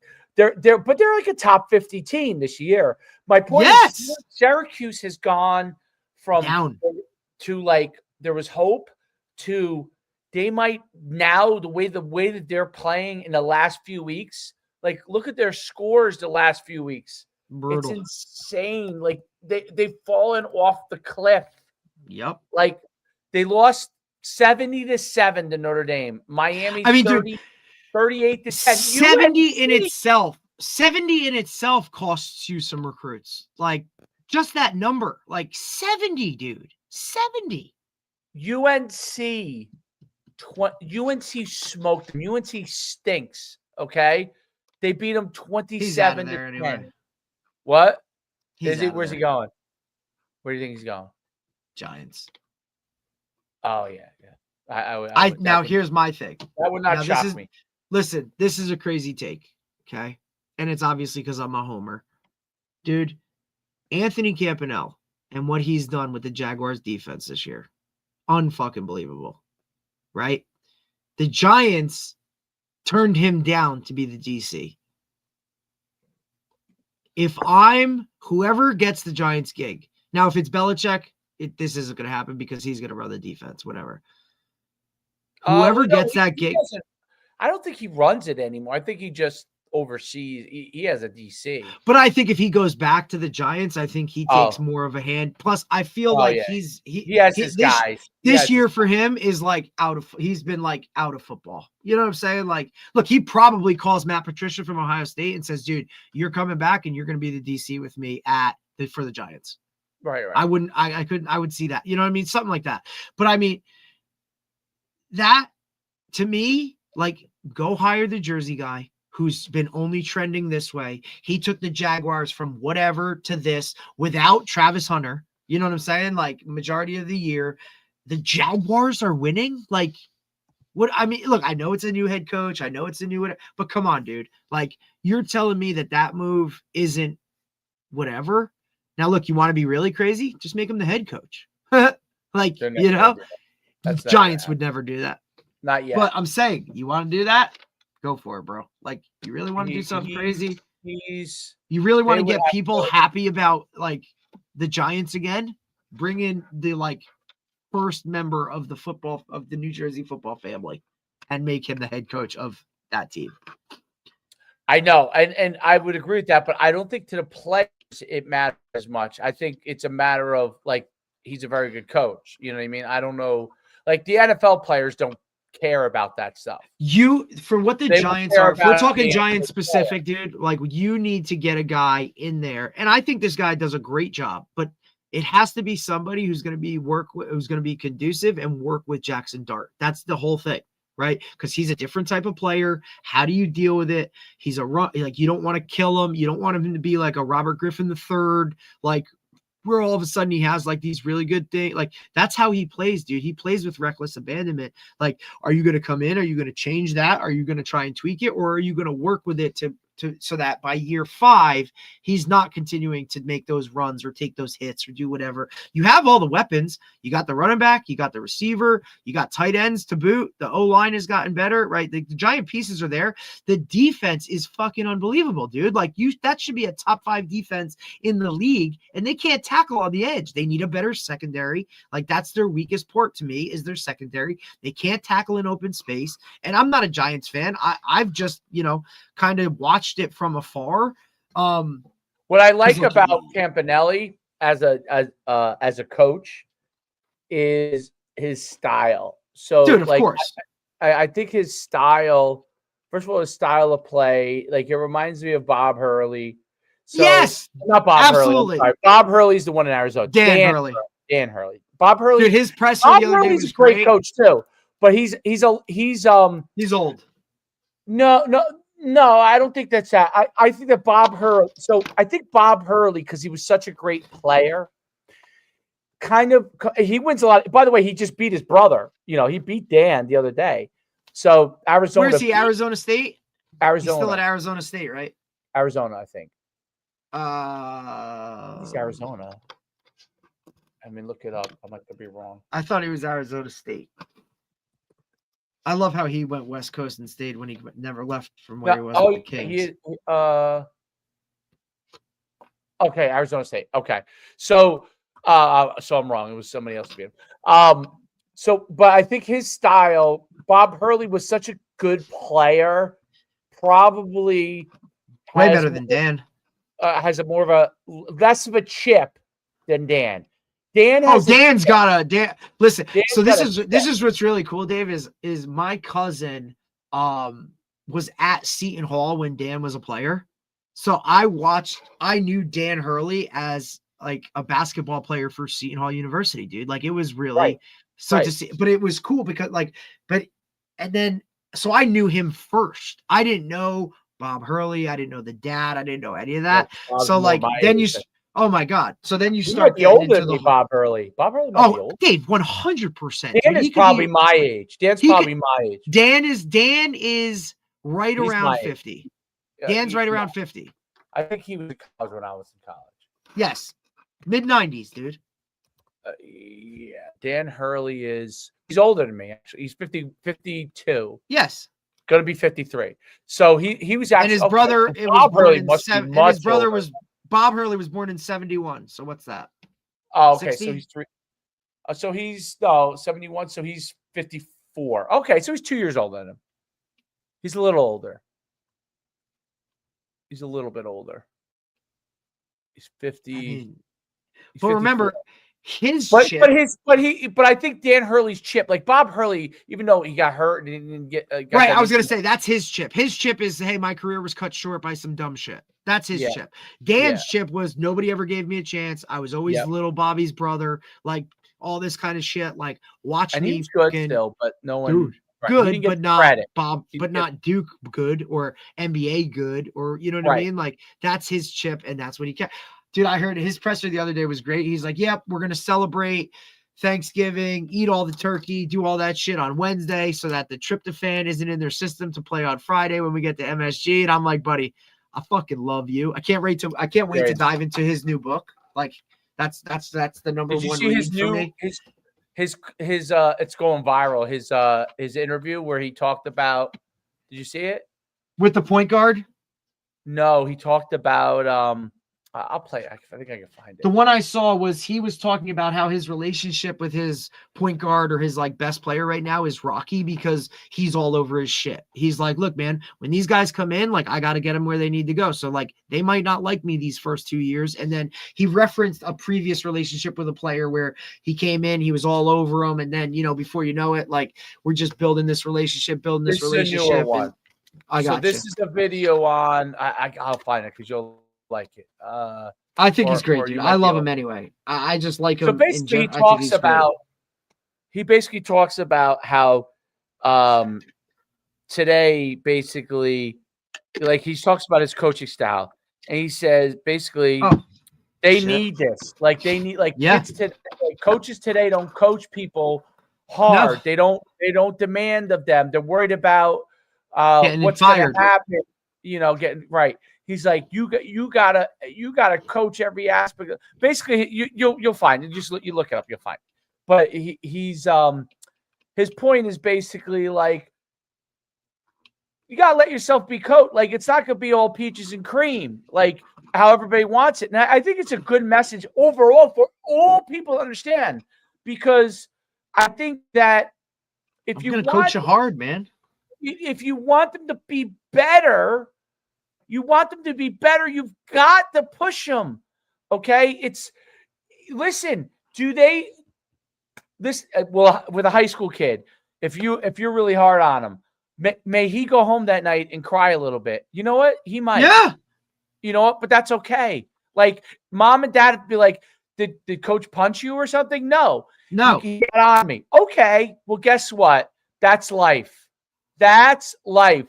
He wants you to be better. He's not getting on you because he wants you to be worse. He wants you to be better, right? And he's trying to get you to demand more of yourself. And that's what Bobby talks about. Like guys are hard. Like, listen, I talked to my not St. Leo's, by the way.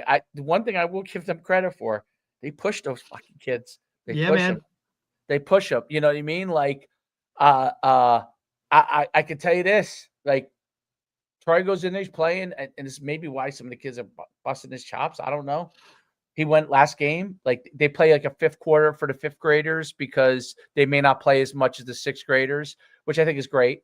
It's like an extra quarter. So they play 8 minutes. He's both times he scored 4 points, and he's only playing half that 8 minutes, by the way, because they're rotating kids. And he scored 4 points both times. And then he came into the JV game, and he scored 4 more points the other game. And he's playing, by the way, he's playing center and forward, which he's been a point guard since he was 6 years old. So he's had to adapt his style. And you know what? Like he's shorter most of the time than the centers, but he just goes right at him. I'm like, you know what? You're doing good, dude. You're doing good. Like you're playing whatever. Because at first he was upset, and I said, you know what? Just play with it. Just show them what you could do, and they will see it. Like cream rises to the top. You play it. You play great at center. They know that you asked them to play point guard. You play great at center. You score at center. You bring he gets rebounds. They let him bring the ball up when he gets a rebound. They don't stop him from that, and they see it, dude. They see it, and if you embrace the role, coaches know. I'm watching. At first, he was like, he looks like a football player. So you know how basketball coaches are. He's not like the lanky, skinny. So they kind of have now. Obviously, he made the team, but now they're like, okay, we'll play him a little more. We're playing him a little more, playing him a little more, right? And that'll keep happening. Like, just do what they ask you to do. You kind of, that's why I asked those questions about it, because in a school, it's different than club. Like, when club's over, like, you don't see anybody until next practice. You know what I mean? Like, yep. So, but in school, you see them the next day. You literally see them the next day. So, that's what makes school ball so different. That's what makes it great. And it's great because I said to him, like, the last game after you guys won, you scored, you were sick, you didn't go into school the next day. I'm like, when you go into school after a win, trust me, like, yeah, there'll be haters on you guys, but you're a celebrity, dude. You're a star. Your team won yesterday. They're going to be everyone in the school is excited because you guys won. So he doesn't understand that yet. But my point of all of it is that I love how Hurley demands that. Like, I talked to our club coach about it. I'm like, listen, these kids, I know he was with a different team last year, and he's like, I said, these kids, you can push them. Well, that's the other thing too. I think that's why having the pulse of your team is so freaking important, dude. Like, you have some kids that you can't, right? Like, just like you got to coach everybody individually. Like, some of these kids have to be pushed or they'll stay the same. I think one of the things too, and we've talked about this before, is like, coaches tend to shy away and not coach the best player because they're the best player. That guy should be coached harder than anybody else, because if you want to get them to where they ultimately probably want to be, or if you want to get your team to a certain standard, now you see the bulk of your roster watching you coach the best player really hard and nitpick and do those things. Now they fall in line saying, oh shit, he's coaching that guy like that. Like, what is he going to do to me? You know what I'm saying? Like, that's, I think, I think coaches in general, like, everybody's afraid to coach kids hard and do whatever. But look, man, like, I'm very open with my guys. Like, hey, man, I'm going to coach you to a certain level. I'm going to coach you really, really, really hard. And there are going to be times when you're not going to like me and you're going to be pissed, and it is what it is. And why is he picking on me and whatever? I'm saying, but look, that's the standard. And look, I'll never leave you feeling a certain type of way. I'll always have a conversation with you if I get on you. But like, this is what it is, especially if you tell me I want to play at that next level. Dude, now I'm coaching you a totally different way. And why I try to say to these kids is, dude, you're gonna have ups and downs. Like, literally. Yes. Now, there are some, like, you could always look at another person and find someone who is, and you could always look around, find someone that's you. Okay, you could. It's always going to happen, no matter how good you are, unless you're like, even Tom Brady probably doesn't feel like he did everything he could. So of course, that's why he is who he is, right? And he is what you would call the GOAT. But like, that's the whole point of it all, is that, I saw this an interview with do you remember the group Smashing Pumpkins? Yeah. You remember them? So yeah. remember they're still, I guess, around, but you remember but like, they're not as prominent as they once. Do you remember their lead singer? He had like bald head, like, yeah. So he interviews a lot of different things. I don't know why it's in my feed. It must be something about motivation or something, but he comes in my feed here and there because he goes on a lot of different shows because he has very young kids, but he's literally like my age, maybe older, and probably older. And he talks about how at an incredibly young age, he was a millionaire. Incredibly young age, like early 20s, millionaire. Okay. Which, by the way, obviously it's so hard to relate to when he says that. But he said the point is this. He's like, I got to that point. I basically, in my mid-20s, had what you would quote unquote say is everything you could ever want. And he said, I had this feeling of emptiness. He's like, and because I realized I had everything I want, and everybody was like, when's your next song? Are you going to ever have a #1 hit again? It's not enough, and blah, blah, blah, all these things. He said, and it took me a while to realize it, but I realized there's always going to be someone selling more records. Mm-hmm. There's always someone that's going to be someone thinks is a better singer than me. There's always someone that's going to think that my singing sucks. There's someone who's going to think my singing is great. There's someone who's gonna make more money than me. There's someone who's gonna be cooler than I am. Over all these different things, right? So I realized there's always. It took me a while to realize, but it's never going to be enough. I have to be motivated for myself to do the best I can. And he said, but I wanted my family to understand that they're the most important thing. None of this stuff is as important as they are. And I want them to understand that, because if you get caught up in what you get, then you forget what it's about. You know what I mean? So when you get caught up on the prize, yes. Well, listen, Georgia just talked about that. Like, guys get so enamored with, the prize, reward, the trophy, the whatever. And right. And you know what? I say this to my kid all the time. I said, I just want you to understand this. I didn't win that many championships at all. Now you did, but I did not win that many championships as an athlete. Like, I won a lot in track. We won a bazillion of those.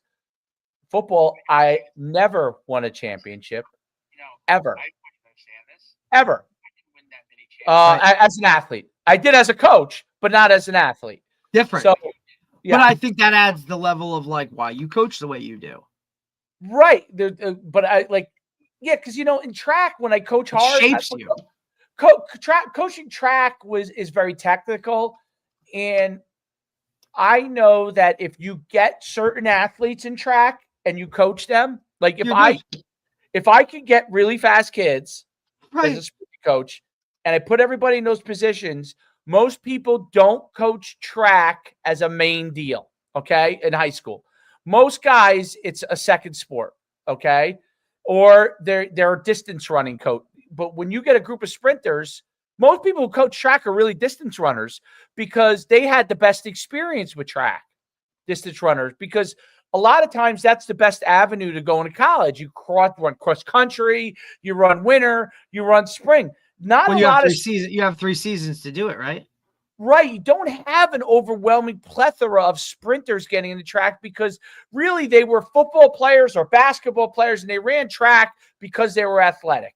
So I learned in that, which is why I lost interest, coaching it, because my father obviously was a great coach, so he was already getting me the athletes in my stuff I coached. He would get me the athletes, and I knew that if I could coach these guys. Like, one year I had 5 20-footers on Saddlebrook, okay, which is tiny Saddlebrook.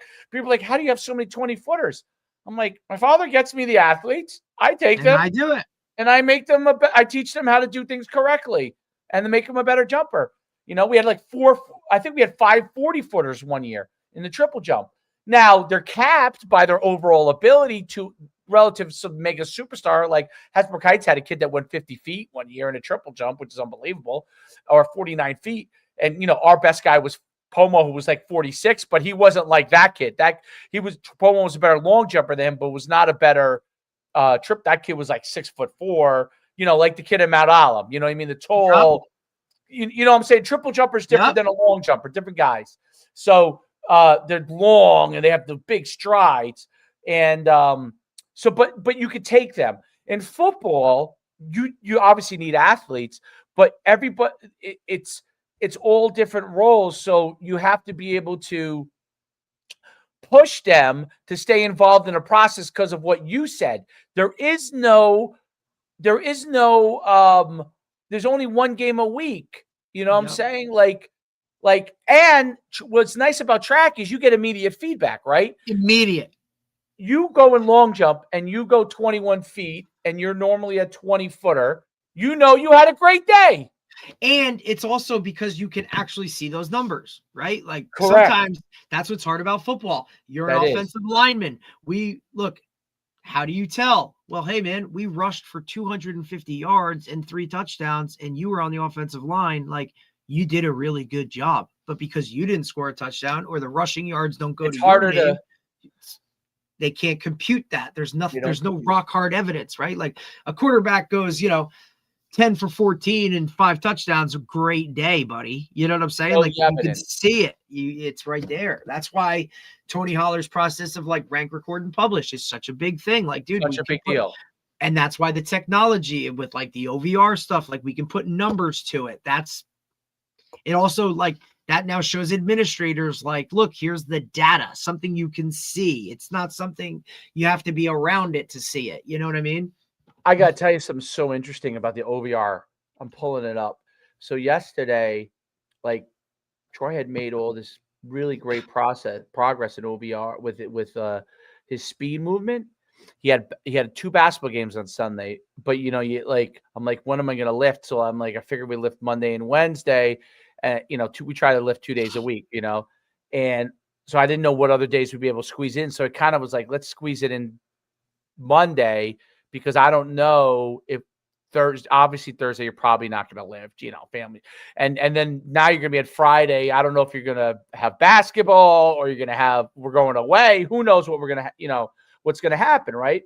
So what was interesting when you're tracking, if I just did a normal lift, to me, it looked like he was lifting the same exact way he always did. But because I was tracking, he's like, my numbers aren't as good. I'm like, yep. You know why? 100%. He's like, because I'm tired. I'm like, yeah, you're tired. It really has an impact. He was hitting like 1.1 on the bar speed or something like that. I'm trying to pull it up. Of course, as I'm trying to pull it up, for some reason, OVR is freezing. But it was like 1.1. And then yesterday, he's like, my numbers are like 0.85. And I'm like, it's because you're tired. And the only reason I knew he was really tired, because usually we do a little bit of each week we test the vertical jump the same day that we we do the OVR lifts, and he didn't want to do the vertical jump because he's like, I'm like, all right, let's just lift and then be done with it, right? And but I knew, I was already in my head thinking the numbers are going to be lower. He doesn't realize it until he looks at it. You know what I mean? Because if you were to watch it, to me, like the naked eye, honestly, Derek, it looked exactly the same to me. I would never have known, if there weren't numbers to it, that his output was less. I would have never known, because it looked exactly the same to me. It looked exactly this. Like, his effort was great. You know what I mean? He was other than he told me, but he just literally couldn't do it. He couldn't go as fast as an explosive. So think about when you do workouts with a kid, okay, when this is what Tony talks about with the injuries and stuff.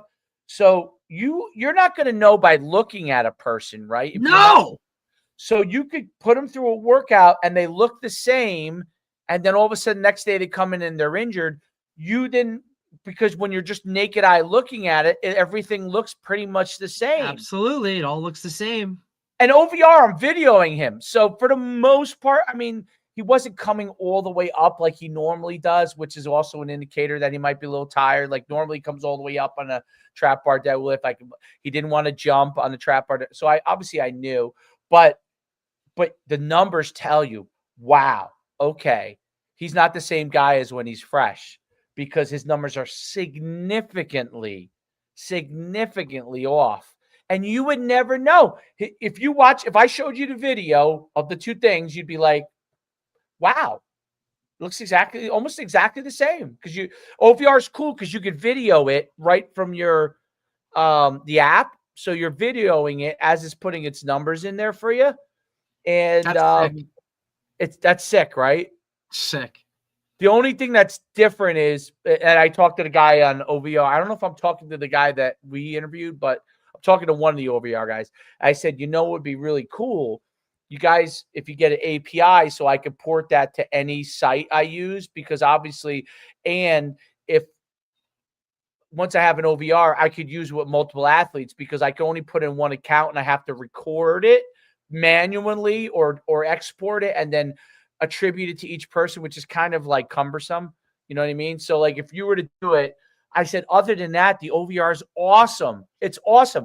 So if we're able to get it where you could port the results, right, and also track multiple people, like your whole team, OVR will blow everything away if you do that, because the other stuff is great, but the like Dasher and those things, what makes it great is that you could do it with multiple athletes. You could do a whole combine, or you could do your whole team, and you get the individual results. But this OVR films you. You could film it and it tracks it while you're filming it, which is totally different. It all comes back to direct feedback. It's so good.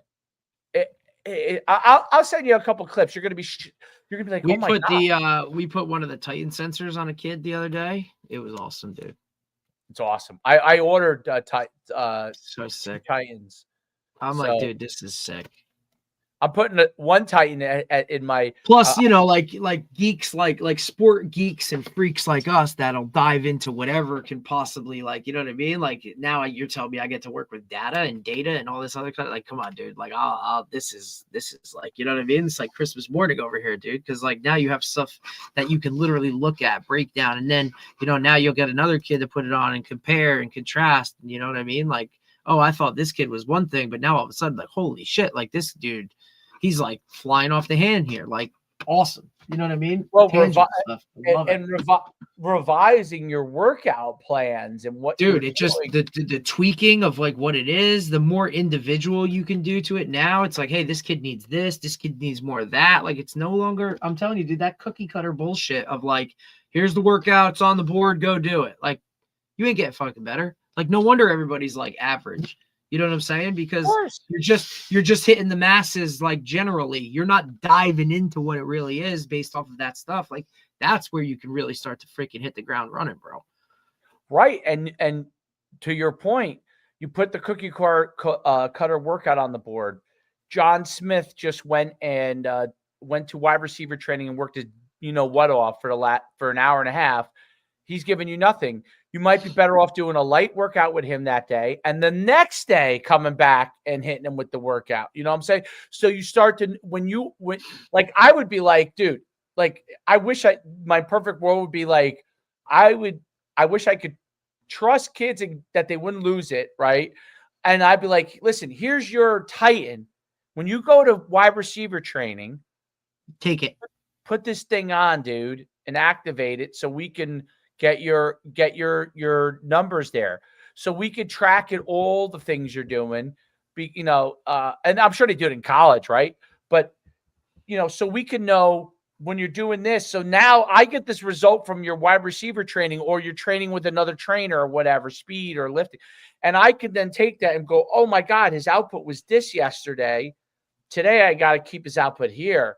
I'm talking about off season. In season, it's great because you don't have to worry about them going as much other things. But out of season, okay, great. Now I can, or he doesn't need to do anything tomorrow. Like, come back on Thursday. Or just go through a light, like, those exercises that Tony talks about, the little quick speed exercises. Go through that and be gone, right? And then the next day you come back, and now you'll come back, and maybe you could dial it up a little bit, right? And I think that balance, man, is so, because again, back to the whole quality over quantity thing, dude. Like, you know what I'm saying? Like, that's, you really, like, because when you have your own kid, I think by the time you have kids, you already have kids, but by the time your kids, dude, think about it, Dave. Like, Carter comes on January 8th, right? January 8th, 2026. That's when my son is born. Dude, Troy's what, 11? So we'll be 11 in June. Think about 11 years ago. Yeah, and there was nothing. There might have been Catapult. There's Catapult. But Dave, just think about where it's going to be coaching. Dude, so when your kid's 10 years old, right? Jesus Christ, dude. You'll have him you'll be knowing everything he's doing, and you'll know what he needs to work on. You'll know what he doesn't. You won't even have to have the conversation with him. Nope. Like, we need to work on this. He'll be able to see it. Like, oh wow, Dad, yesterday he'll grow up with it. I took 25 shots. I made 10 out of 15 on my tracker. And yeah, it's the results say that I need to work on my layup efficiency was low. Like, you'll be able to and then hey, and he'll be able to have plugged in. And guess what, Dad? Like, I ate this for breakfast this morning and had this drink, you know what I mean? So when I shot at 3:00 in the afternoon, like, and I slept this much last night, like, dude, all that shit's going to be able to be plugged in. You're going to be able to, it's going to be like, oh, well, guess what, man? Like, look, maybe that, whatever, like, maybe that apple before really made you do whatever. So we better have an apple before, you know what I'm saying? Like, fuck, dude. Or, hey, look, Dad, I was on my phone right before I went to sleep. I only slept for 6 hours. I was up at this point, you know, whatever, like this, that, whatever. All right, dude. Well, look, and then, but Dad, like when I didn't mess with my phone before I went to bed, I got better sleep, and all of that stuff will now be factored into your information data, right? Whereas, like, that wasn't a thing, dude. Yeah. I mean, it absolutely. It's wild. It's amazing. You know, you're gonna be like the things like the GLP-1s, but 10 years from now, they're gonna know the precise amount of what they can give you. So it'll be perfect. Like right now, obviously, you're guessing for the most part in those kind of things, right? Absolutely. You're the, you know the state, but eventually you're going to get metabolic results, okay? Because they do get metabolic results already, but they don't really have it where it's like, okay, here's the prescription for your specific metabolic results. But in 10 years, because of AI, you're going to be able to get your metabolic results, and let's say you're struggling with weight loss. It's going to say, based off your metabolic results, you need this amount of GLP-1 for X amount of time, and then you're going to need to supplement it with this, and you're going to need to supplement it with that, so you don't have all the risks. You know, like those risks that people have with some of these things, it's only because they don't know if your body chemistry fits with the drug, right? So eventually you'll know that the body chemistry with XYZ drug for whatever it is, right, fits with your body chemistry at this prescribed amount with these kind of supplements to balance it out and all these. And then you'll know, you'll get a trajectory to get you back. It's just more plugged in and dialed into it. You're not dealing in the generals anymore. You know what I mean? Like, you're not just going by the masses or, hey, this is the highest percentage, so we're doing this. Like, dude, it is going to be like pinpoint, laser focused. Like, this is the number you need to hit. This is how much you need to do. Now, look, you can do that now, but it costs a lot of money. Like only the rich of the rich. Like LeBron James spending over. Look, like, but even this, like, I look at it like this, like LeBron James spending how much money over, you know, he spends how much money on his body a year. That guy can only, right? Like, who's the other one? Well, if you think about it, the cost has come down, right? Because before, of course, and it's going to continue. It was only LeBron that could do it before. Or that's what I mean. Like, but now the guys with the like, look, yeah, absolutely, and but it's still high. It's still high. What I'm saying, and because like the guys that play in college have access to some of this stuff now or whatever, they're just going to continue to run with it and be like, hey, how the hell do I get a hyperbaric chamber in my house? How the hell do I have, you know what I mean? Like, that's going to be a push to be, and look, now those guys will dive into, okay, if we do this, we can bring the cost down or whatever. Like, I look at, like, what's his name? Like Kittle. Okay. Like, he does everything he does. Like, I think he does like stem cell stuff, like for his knees or whatever, where he has to go to like, I don't know, fucking, you know, one of these islands or stuff but whatever he does with that, Dave, he like works out a deal where like he'll promote it or he'll, you know, whatever, so that they cut the cost for him because, hey, if George Kittle's using this, how many other guys are going to use this now? You know what I mean? Like, the guys are going to figure out ways to do things like that, you know, just to bring that cost down, because eventually, like, yeah, man, everything's going to be a Walmart. You know what I mean? Like, oh, absolutely. My neighbor told me that it's funny you brought up the stem cell. In Europe, that might be where Kittle gets it from. In Europe, there's a injection for the knees. Yeah, it rebuilds cartilage. Right. Yeah, you saw that? Yeah, it's going to come here in January. So like I went to my rather than have to go in and do whatever, it's like, hey, like, look, I told you, if I could, I would find a doctor right now and get a knee replacement and go. Like, and I have a guy for you, by the way. Okay, whatever. In the city? No, if you don't want to go to the city, I have the guy that I don't care where I have to go. The guy, okay. Well, I have a guy for you in the city if you want, but but if you want to do one here who's very good, the guy who is interested in doing who I could get my partial from, I sat with him, I talked with him about it. He's great, and he explained everything to me. And he's, you know, look, ever since we talked to the Miami baseball guy, And he said, dude, like, in your he's head. like, the fact that he was like, dude, I've been able to, He didn't get a partial. He got whole, right? He was so but bad. he was like, I can do, and look, he was military. So like, that's grinding. Like that's comparable to like college football, but he's, I also played a year on AstroTurf. Like, you know what I'm saying? Like I got everything. But like when he was like, man, I can do box jumps now and it's amazing. Like that to me, I was like, fuck it. Hey dude, like, what am I doing? You know what I mean? Like, what am I doing? And now even with like, obviously the only thing you sacrificed, I heard, like with Carter coming, dude, I want to be able to like, I don't want to look, I'm going to be an older dad. Like, I don't want to be that older dad that can't be like playing in the whatever or doing the whatever with them because, you know what I mean? Like, I mean, I see it with my daughter now. Like she wants to freaking do some things. And I'm like, dude, baby, you can't do that. Daddy's shoulder or daddy's, I don't want to do that shit. You know what I mean? Like, I don't want to be that dad.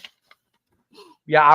I would say I was lucky until he was about 8. I could still, if I had to, sprint with him. I can't really sprint now. But I can run with her now because she's 2. But like eventually, like, what are we talking about, dude? You know what I mean? Like, and she's a fast little fucker, dude. Like, I'm pumped. Maybe she's gonna be a cross country person, Dave. Like, she just loves to run. Oh, I would love that. I'm like, shit, you might not be able to sprint, girl, but like, if you can just fucking go, we're good. I'm like, we're good. Like, let's go. She's a running. She loves it. And people who run, it's good for their life too. They dude, it's so good. And listen, she's also one of these, like, all she wants to do is be outside. Like, she never wants to be inside, bro. So, that's my selling point. Like, wifey, like, you're really going to keep this kid indoors for the next whatever months because it's cold out? Like, come on now. Warm weather. Like, we don't have to hit Florida, but North Carolina looks really nice. No doubt about it. Oh, I didn't save yesterday's data. Yeah, it was slightly lower. It wasn't as bad as I thought. Slightly lower. He brought it up to me. He's like, because now lower. He's programmed to it. He's like, it's lower, which is amazing. I don't know how he remembers it. Listen, Troy's a savant, bro. Because I didn't remember. Troy's always been really smart, bro. He's smart. He's a good student. That's probably why he takes things seriously when people talk to him. Because and look, I think he'll be okay with that. That's just one of those things you got to teach you to be like, dude, listen, you're better than them. They're jealous of you. You just stay in your lane, continue. Or they may not know how to handle it. Well, those kids don't. They don't know how to be like. They don't know how to handle like. They don't know how to do that shit, dude. They don't understand. They don't even understand what's going on. Why is Troy on this team and I am on that team? Why is this? Right. Like, they don't get it, bro. And look, it's only going to get worse when it starts bringing in girls and bringing in all that shit like to it. Like, that's all part of this whole fucking thing. You know what I mean, dude? Like, being cool and all the peer pressure bullshit of like, oh, well, I can drink 5 beers or whatever. Dude, that shit all comes into line. You just got to teach them how to make the right decisions and ignore the nonsense, dude. You know what I mean? Like, ignore the bullshit, bro. Like, hey, you're different. You're always going to be different. It's a positive. Different. It's a positive to be different. You're a leader. You don't need to do what those other guys do. You don't act like that, right? You treat everybody with the utmost respect, whether it's, the friggin' guy that's cleaning the floors or whether it's your head fucking coach or your principal. Like, you treat them all the same. Everybody gets respect, right? But like, no, you're different. That's okay. And fucking continue to do what you're doing, buddy. Because just by them acting like this should already tell you you're in a different category. And that category leads to more positive things, buddy. You know what? I think it was interesting because I think the way he looks at it, like when he's on like in basketball where there's an 18 group of kids, he doesn't say anything to those kids. He could care and he's on he knows he has at a really young age, dude. He understands like levels. Like, hey, this is my rec league. This is my real league. You know what I'm saying? Like, dude, like he gets all that. He knows where it's at.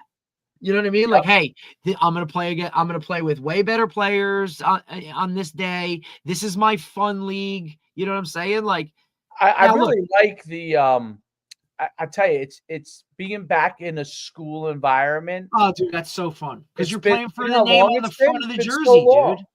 But you're playing for the name, like you're playing for something bigger rather than just your own individual shit. And then, like you said, it does add a little something different when you have to see that kid in school the next day. Right. And listen, once that's dude, school sports will always fucking be the best thing ever, dude. It really is. Like it's Look, funny. even though whatever with Saddlebrook and you and Saddlebrook or whatever, you still love being part of Saddlebrook. Oh yeah, it was my friends. I mean, it was. Listen, it was my Dude, friends. It's It why, was- like, fuck, dude. Like, I go back to that game this weekend, watch Butler fucking play in that game, dude. It was amazing. You're rooting, you're cheering like a fucking, like, Jesus Christ, dude. Like, I felt like you're like, dude, you're a loser. But, like, fuck no. I want them to do really fucking good, dude. Like, really fucking good. Are they in the championship? They lost to Cedar Grove this weekend. Dude, the kid drilled a 49-yard field goal to win it Oh, with that no was time left. their game that happened. Dave, it was unfucking believable. 49. Like, unbelievable. Dave, 49, and Dave, I'm telling you, it would have been good from 58. Dave, it was a fucking bomb. Is that kid a Division I kicker? Or? 100%. You know what? And the only reason I know is because Krautman was there, Ricky. Oh, dude, losing his mind, like going crazy. Like, I had to explain to people, like, they're like, you know this fucking guy? And I'm like, this is who he is. Like, he's quirky, he's a kicker, he's whatever. I said, but he knows his shit. So, like, listen, opening kickoff, right? Like, I'm standing next to my dad. Dude, Dave, this kid put it through the end zone, like through the uprights on the opening kickoff. My dad turns to me and he's like, it's a fucking problem. I'm like, yeah, you think? Like, can't get a return. Dude, no returns the entire game, right? And then, like, this is where I thought they fucked up. I thought they fucked up because they were driving in, like, I don't know, the middle of the fourth or early fourth. Maybe it was like the end of the third. And, dude, it was like on the 20-yard line. And I'm like, dude, they're going to bang a field goal here. And they went for it on fourth down, which I think actually spun his mind. And now that's why he did kick it at the end, because they were playing, dude, it was overtime. Like, we're like, all right, it's going to overtime or whatever. And I'm like, nah, he's going to fucking try this kick. And, like, why wouldn't you? I said, as long as this is anything worth, like, of a snap and a hold, like, this is going through the upright. So I asked Rick, I'm like, Rick, like, what's his mindset like? He's like, dude, this is a fucking make, no doubt. Like, this kid is rock solid. He don't like this situation of, like, hey, this is to win fucking Group 1 North. Like, not even going to play a factor for him.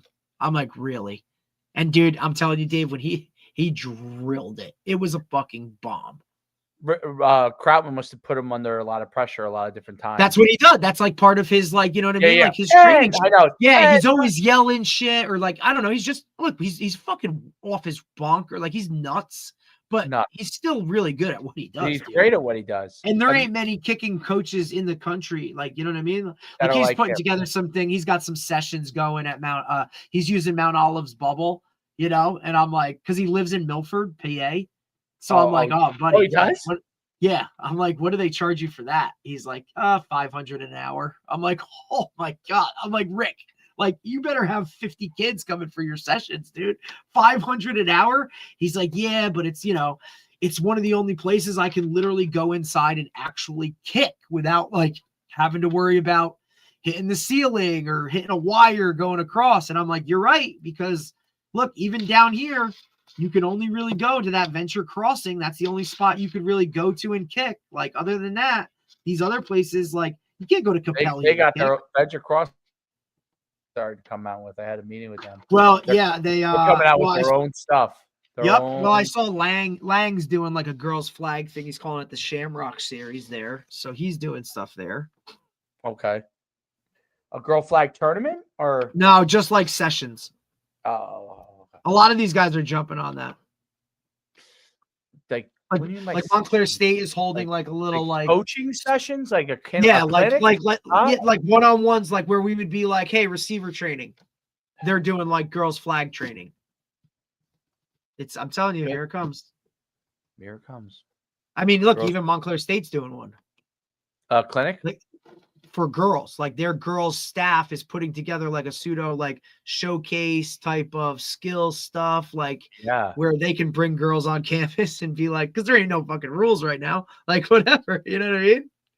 Yeah, that's gonna be a monster.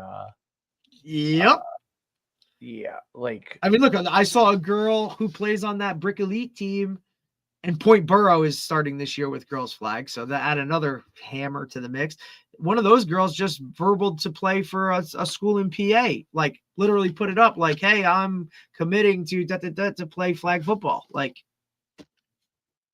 well, we the girls. I mean, the girls' flag in our stuff has become like, if you watch the games, you're like, I can't believe how good they are now. I I can't know, believe dude. And the it same- happened so fast. the same girls have been playing, most of them, for a couple of years, and now Yup. we used to have to combine 8 and 10. Now 8 has a group, a 10 has a group of 12, and they want me to do 14 now. They're like, oh, we're all graduating from 12. Can we do 14? Which is totally different than boys, because the truth is, boys after 12 don't want to do it anymore. Nope, they're done. You know, unless they're really just going to be flag kids. Most of them are going to go to Which some of tackle. them are. And most are going to go to tackle or drop off of. They're going to focus on their other sport if they're a flag kid. Yep. Because it doesn't make sense for them. Well, I also I posted that shit last night about like, hey man, if you're a senior in high school and you're still playing 7-on-7, like what are you doing? I don't know. I just got tweaked with certain things of like, people are like, the mindset of like why to do it. I'm like, what are you doing? Like, nobody's gonna offer you, or you're not gonna get a better scholarship. Like, first off, it's spring, so like recruiting's over if you're a senior. You know what I mean? Like, it's only maybe a D3 or that's something. what I'm saying, like a last minute. But then it's like, hey, you're only here because we needed to fill a spot, or somebody else dropped out, or like, Right. And none of those guys are fucking watching your 7-on-7 highlights.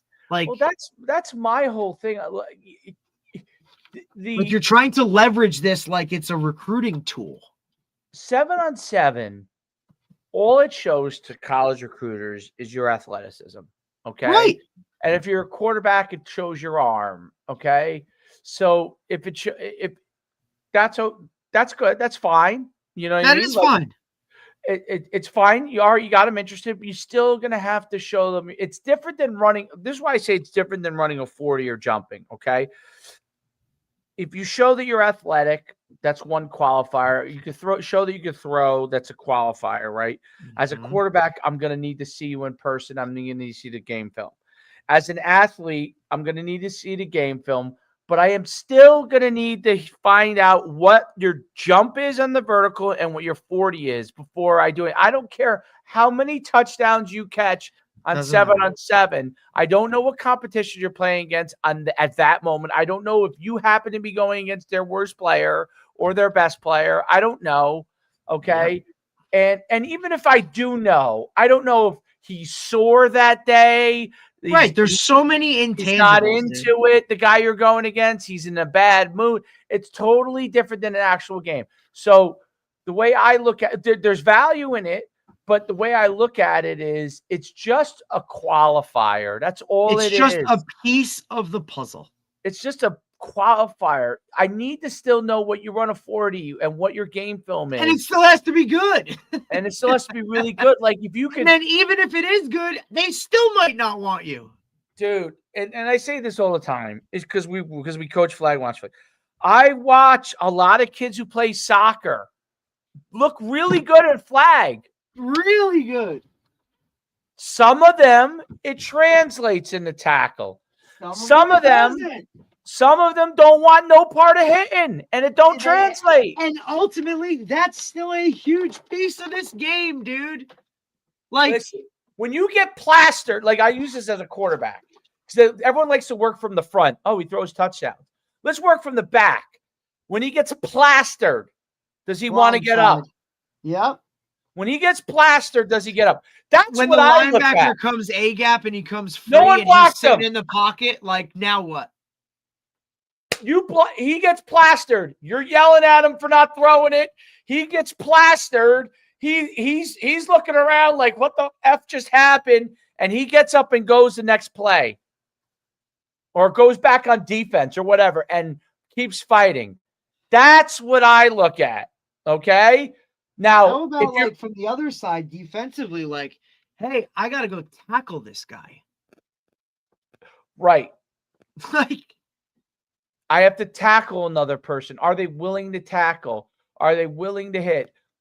Will they make progress when they get run over as a tackler? Which happens way more than you do it the other way. Are they willing to keep trying? Yeah. Okay. Or do they say to themselves, this ain't for me. I call, we used to call it cutting deals. Are they cutting deals? You know what I mean? Business decisions. Are we making business decisions? Right. So Like, when hey, I look what's for his kids name? that don't What's his make name? business. Yeah, like dude, like when that running back breaks through the D line and the linebackers and it's 1-on-1 as a safety, like, do you want that smoke or do you not? And there are kids. Listen, there are kids that might make business decisions in the beginning. Do they make progress out of that?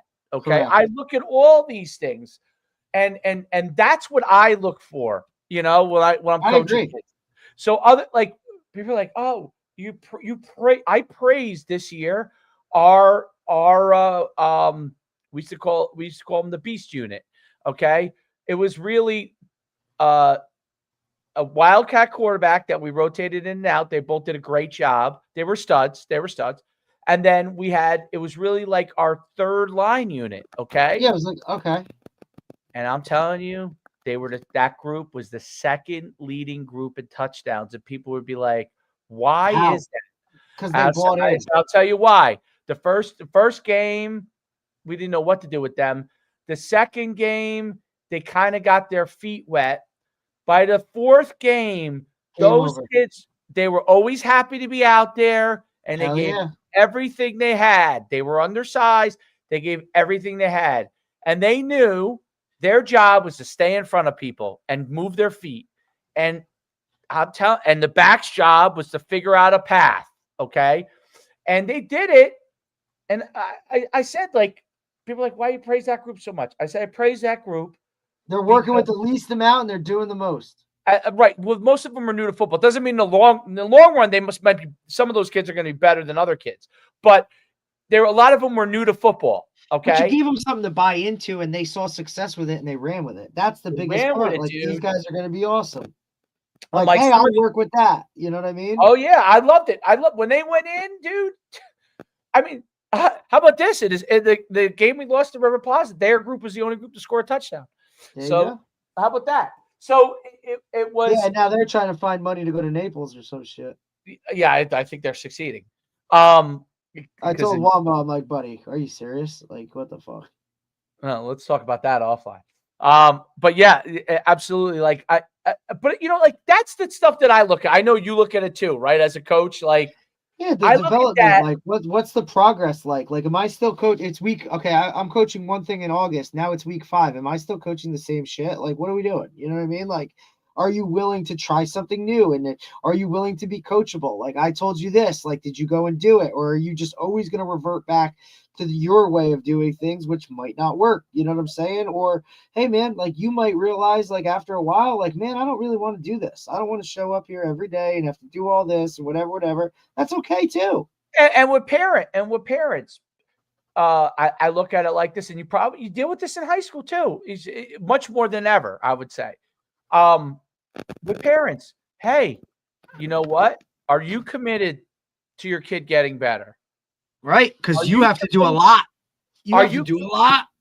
Are you committed to when things don't go bad, things don't go well, like you lose a game, that you try to say, hey, okay, you didn't play as well. You had a rough game. Now, what's the next step? The next step is to get back there and get to work and get better. Right. You don't go in a tank. Are you committed to that? Or are you committed to jumping on the bandwagon with everybody else when something bad happen? Like, right. I say to parents, it's like, oh, I got to go find another team or, you know, whatever. Yeah, well, exactly. I say to parents, you know, in our case, I'll use this example. We lost to the team who's going to the Nationals, okay? We were really the second best team, okay? And our parents, they're like, well, some of them were ready to jump off a cliff. I'm like, dude, there was 29 other teams in our group that was not as good as us. Yeah. Okay. Let's look at everybody's upset after a loss. Okay. We get that. Nobody doesn't get that. Nobody gets that more to me. And there's no one more competitive than I am. I mean, people are competitive, but you are, but I'm saying, like, there are people think that they know what competitiveness is. Like, no, they don't get it. I'm fucking competitive. Like, I would rip your heart out if I was playing to win a game. I would rip 100%. Your heart out if that's what it meant. Like, would you be willing to rip my heart out? You wouldn't be able to, because I would have already ripped yours out. Okay. Correct. Yeah, people don't get that side of it There's either. a difference. Like, there are people that are competitive, and there are people that, like, I stay out of being competitive as much as possible, because when I'm competitive, Yes, it's a you know different when it level. hits. Oh Most yeah, of you buddy. are not ready for that. Most of you are Right. not ready for it. But it's a thing like that. Listen, let's now think about the positives of what happened. Right. The team got better. They went incredibly far. Yes, maybe next year we have an opportunity to be the best team. That could Right. be the case. If you continue to stay committed to the process and you don't Bingo. all of a sudden want to bail because, oh my God, we lost. Like, okay, now go to another team and now you're 20 out of 29 and we're still, and now we go, you know what I mean? Like, Well, my whole thing is my whole thing, and you're obviously in high school, you're always focused this way. My whole thing is I want, if we had, we had 26 kids or 27 kids. If out of the 26 kids, let's say 20 of them were all moving in the right direction, and 6 for whatever reason were not. Okay. And I don't even know what the number is, but I'm using it as an example. If the next year, say I have 26, if a couple people leave who are not moving in the right direction, I don't care how good. We're okay, because next year my goal is if we had 20 out of 26, let's say, next year I want 24 out of 26. Correct. And then the next year, progress. 26 out of 26 in the right direction. And I think that is and what some people view as, wow, this guy's a really good player or this or that. Dude, he might be a shitbird. The parents might be obnoxious. That's like poisoning the well. You know what? See you later, buddy. Because I'll take those guys on that beast unit that want to get better and want to play and do all that. And their parents are like, hey, coach, whatever you got to do, like, we're here for you. I'll take that every day. Absolutely. Absolutely. And I always do this. Like, my big thing is always, no matter we win or we lose, I high five the kids on the way out. I don't care if the parents don't like me or what, like, because if they have a sourpuss on their face, it's irrelevant. Like, this kid's getting positivity from me leaving. And that's what he's going to leave with. His last thought is going to be, hey, man, we work. You know what I mean? It's going to be some type of positive, whatever. Now, look, they may get in the car and the parents just, your coach sucks and he's an idiot, blah, blah, blah, blah. But they're going to still know there's going to be a little bit of something in their head going, you know what? Even though mom and dad are saying that, like, coach isn't really like that. You know what I mean? Or like, hey, coach is like whatever. And obviously that's harder with the younger ones. But look, I deal with it in high school. It happens no, it's probably no different in high school. And high school, it's the the same. Parents, I get it. Yeah, Georgie just talked about it. You know what I mean? Like, you're gonna be a different way when you're a parent. If you might come out, even as a parent, you might come out of the game and you might feel like, oh, coach didn't use my kid properly, or he didn't do a good job in that game. But then the next day or two, you think about it and you go, you know what? We're in the right direction. Everything's not going to be perfect. It's really hard to win at any level, anytime. You got to have perspective. I mean? Like, perspective. Dude, it's really hard. Yes. And I don't think that's you don't have to agree with everything the coach says. You might think, but I'll tell you what, that was something that was really, really hard for me to adjust to, because I grew up around winning. Like, winning was the expectation, dude. Winning was like, that was the fucking standard. So now, like, to see people be like, yeah, well, they tried. That's okay. Like, that took me a really long time to understand that, buddy, not everybody is like win or bust. You know what I mean? You have the opposite experience as a football player, at least football, I'll talk about. Because track and your basketball experience was different than your football experience. But, like, football experience-wise, we have almost a polar opposite experience. Like, I guess absolutely. I won in college and a little bit, and we won a little bit in youth. But I'm talking about, like, for the most part, honestly, I would say average to below average on a lot of the teams I was on as a player. So yes, good year would be average. I mean, UConn, we had a couple of good years, but like a good year was 8-3. You know what I'm saying? Like that. Right. It wasn't 11-0, so. And for me, a bad year was state semifinals. Yeah. Right. So totally different.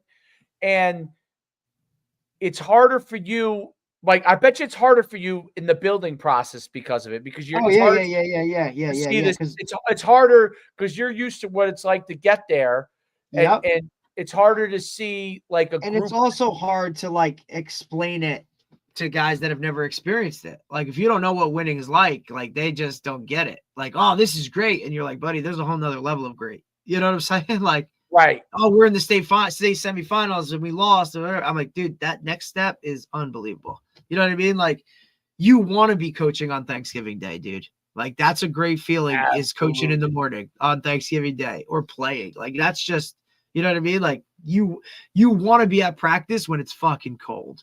Like, you know what I'm saying? I'll tell you this.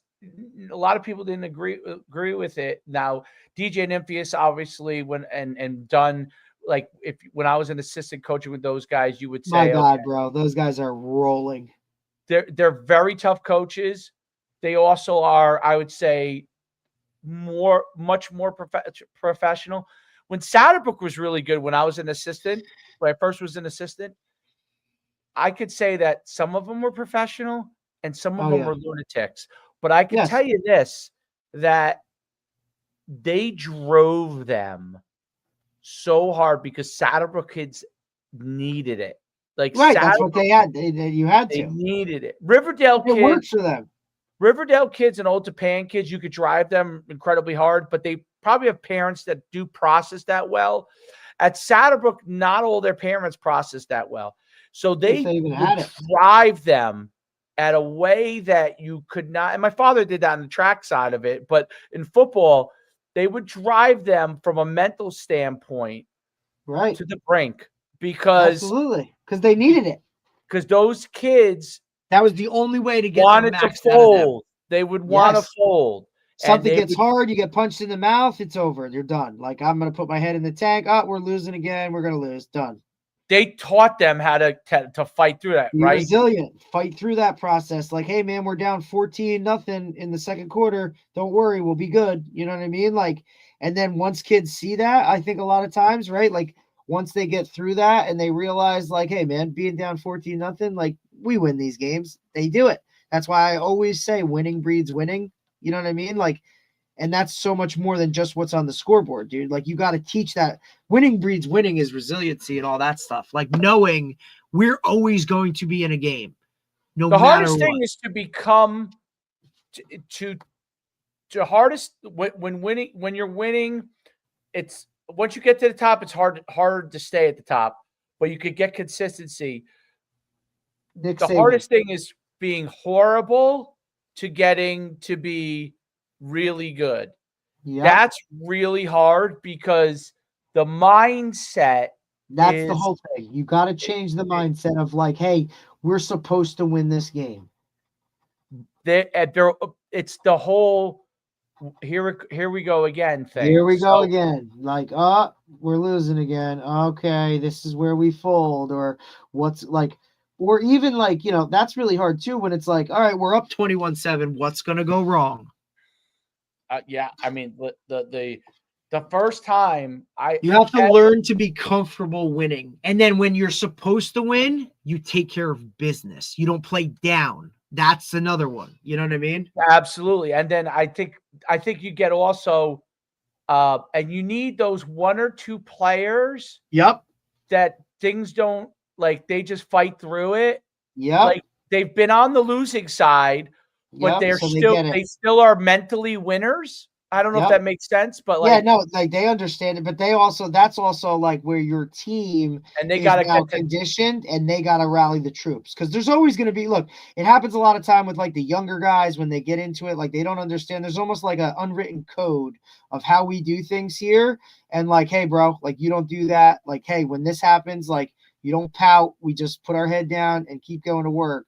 And that's why the better teams are player-led, not coach-led. You know what I remember mean?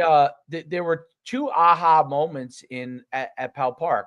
The first one was when we were 4-6, the third year. Third year. It might have been the fourth year. It was a long time, boy. No, it was the third year. Loss, JV, fourth year. Okay. we were 4-6. We were finally making progress. That team could have been a playoff team, but a couple of things went wrong. But the big win was a team beat us the year before, 48-0, literally 48-0. And we beat them that year 32-21. Okay. And they were a pretty good team that year. And so, but the aha moment in that game was when that team came right down the field and scored. We went right down the field and scored. Then they came right back down the field and scored again. And then we went right back down the field and scored. And then I saw them for the first time, like, all right, we're good. Okay, we could respond. Then they struggled back and forth some parts of that year. Then the next year, the team that went to state championship, their aha moment was the very first game they went into. This is always nice when it happens in the first game. Although most of the summer they won a 7-on-7 tournament in the summer. Start to see some things.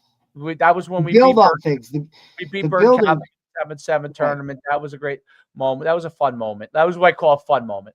I have to say it was the first time I ever see Bergen Catholic kids be sour. They were waiting for us. People wanted to fight us. I was like, why do you want to fight us? We beat you. That's the problem. Oh, not the coaches, not the coaches, obviously. It was parents. We did something wrong. They're because that's not supposed to happen. Right. So, I mean, obviously, if we play a tackle game, you'd still beat us 50. Your lineman, But we play Hawthorne, and this game goes back and forth the whole game. But the key moment was really the very first play. So we're half of our coaching staff was now on Hawthorne staff. Okay, they left. They basically jumped off the ship because they didn't know if we could get there. They were now on Hawthorne staff, and they were great guys. Some of them worked for me. And they went to say hello to kids in the warm-up, because they had coached them. Yeah. And the kids didn't say a word to him. They just were like, nope, not happening, brother. And you're like, oh. And the first play, they ran a play, and we had a 300-pound center and nose guard, and he went and play at Columbia. But he was kind of notoriously he was just talented. He wasn't the toughest guy, Derek. He ended up packing in after 2 years because he really wanted to really hang out and just be a smart kid. Yeah. But he was so big. He was 6'4", 305, and was an athlete. He was one of the kids that wouldn't talk to the assistants, which was shocking, by the way, from him, because he wasn't that kind of kid. You're like, wow, this is out of friendly character. kid. He was a teddy bear. Okay. Yeah. Dude, the first play, he blew over their center and tackled the guy in the backfield for a 3-yard loss. And I looked to our assistants, and I'm like, oh, we're a different team this year. This is a different team. This is now. It didn't mean we're gonna win. It went back and forth. They were rolling points, we were scoring, and then in overtime, the kid who transferred in from Bergen Catholic to us in the year before, he had to sit out a year of ineligible. And he was from Bergen Catholic, and in overtime they threw a pass. He was a safety. He picked it off, took it to the house. Nice. And that one, I was like, you know what? It's not gonna be easy, but I was like, shoot, these kids at least they kind of get it. You don't give up. They understood. Do not give up. And that not easy is what prepares you to win, right now. If you're still playing right now, all those kids, they understand, dude, we can't have penalties. We got to play clean. Everything is tight. They get it. But at this, they're comfortable being in those situations. That's what, if you're a constant, a playoff team, dude, you're going to you know what I mean? You're used to it. You're used to it. That's how I felt we were. Every time we got in the playoffs, it wasn't look, remember, I always tell you this, right? Preseason, it's August. Everybody's got the poster, right? Of the seniors, the schedule, the whole thing. When you look towards the end of that season, if it says consolation game, you know what you're working with. The schools that win, NJSIAA round 1, NJSIAA round 2, state championship. The date is on there because that's the expectation. It's not a fucking consolation game. Yeah, that's absurd. I don't know how That's how I always used to gauge schools. I'm like, oh, we're good. I hated the consolation game. And it was funny. The first year I walked over to our AD and they knew, like, even though we were horrible that year, we were 2-7. And I come out of like I might've been our 7th or 8th game. And I walked off the field. I was just disgusted. And I said, cancel the consolation game. Well, sometimes that's the best move. Right. And he's like, really? He's like, we've never done that. I said, cancel it. I said, we're never moving forward. Yep. If this can be now with the team that was 4-6, okay, once we came back from JV, I was happy to have those kids to have consolation games until they got to the point, till they were better, because I would say, this is not where we want to be. I said, but this is something. But you're making progress. And I said, but I knew the team that went to the state, they were not going to accept the console. If they ended up being a bad team, like that team, they would have just ended the season and went home, because they knew that they were not gonna, that wasn't gonna happen. But it's interesting, the psyche of all of it, like the psychological part of all of it, and like managing it. But you're right, winning begets winning. And it's just a matter of whether you're a championship team or not, but you're expecting to be there. And in close, like when you're a good team, is you're winning most of your close games when you're a good team. Right. When you're a great team, you're probably winning 9 out of 10 of your close games. Yeah. Okay. When you're a championship team, you win all your close games, all 100%. Of them. And that's. Like, you don't know what year, like, if you're always good, like, if you're always a playoff team, you're like, okay, we're either good, great, or exceptional. You don't know yet where you are, but you'll know by when you get in those close games. You know what I mean? Like, and I think that's why, schedule-wise, you need to play tough teams so you can figure that out in the regular season. That way, when you get to the playoffs, it's like, all right, we're going to be all right. You know what I mean? At least. When you lose a tough game, you at some point in the schedule, when you lose a tough game, you know now where your flaws are. Yep. Like I came at it like our Troy's club team, right? They rolled through this first tournament, and then they played in the championship game. They got smoked. Okay. Right. They came back. They were down a lot, and they came back. They fought, which they deserve a ton of credit for. And they fought, and we made a mistake. We didn't press them right away. Those are tactical things. But what you really quickly realize is that I said to the guys, head coach, I said, it's great that we played a really good team in the championship. Right. Now they know where it's at. Now we know our level. Now we know who can do certain things, like our point guard and our 2 had, Troy's the point the other way. Troy's the quarterback of Middletown. He's the River Plaza quarterback. They dropped 20 of our like 26 points. Okay. And we realize now, okay, we got to get better production from the other wing elsewhere, and got to figure out how to do that. Right. We didn't. It's not that they can't do it. I think we didn't do a great job of putting them in. It's just those other guys need to play their role, and we got to figure out how to make that happen. We got to figure out what we want them to do, because those guys were lighting up the not as good teams, but we didn't put them in good positions, I think. And then here's the other part, like what happens when they're not lighting it up? No, and they didn't. They struggled, but I think part of it was I don't think we had any strategy. I'm saying it's youth. It's like we were rolling, right? So you don't have a strategy when you're rolling early on. Your strategy is we're killing everybody. So, that's why you got to play those teams that put you in bad situations. Now we know, okay, you know what? Like these 2 guys probably could score. Wombo's going to be able to score. But like, guess what? Like now you're going to play a team that's like, all right, we take away that. Like, where's the next option? Or how are we going to, get these guys shots when they can't get them on their own or whatever it takes? You know what I'm saying? Get those guys open, right? We need to get them that group as a unit needs to contribute 10, right? Yep. Because Hey, now this you're guy at needs to 30. come off the bench and needs to grab me 5 rebounds, and you know what? Needs to hit a 3. Like, and then we're good. And then this guy going in, he's got to cover their best guy, because now if I put this guy on him, like now he's going to be spending most of his time playing defense. He ain't going to be able to score as much. Exactly. Like, you know what I'm saying, dude? Like, I get it. But that's why hoops is fucking fun like that. Oh, well, that's my dude. I honestly, as much as Hoops is fun, bro. Hoops is addicting. Hoops too. is so much fun because it's like, that's what I try to get in these guys' head. It's even more of a chess match, dude. Like, let's think about, okay, if the point guard starts to get tired, right, because he's covering the point. That's hard. That's why Michael Jordan was great. That's why Michael Jordan was better than LeBron, because he played fucking defense. You exactly. So do we need to at some point say, okay, let's swap the 1 and the 2 for a couple of possessions? Yep. Right. Get him a So break.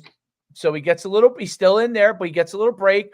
Do we have a guy that could take him out and not all of a sudden turn over the ball? Absolutely. And then all of a sudden now all the momentum swings the other direction. Like, hey, there's a minute left in the half. Can I take him out and still be okay? Right? Where they're not going to go on a fucking quick 6-point swing.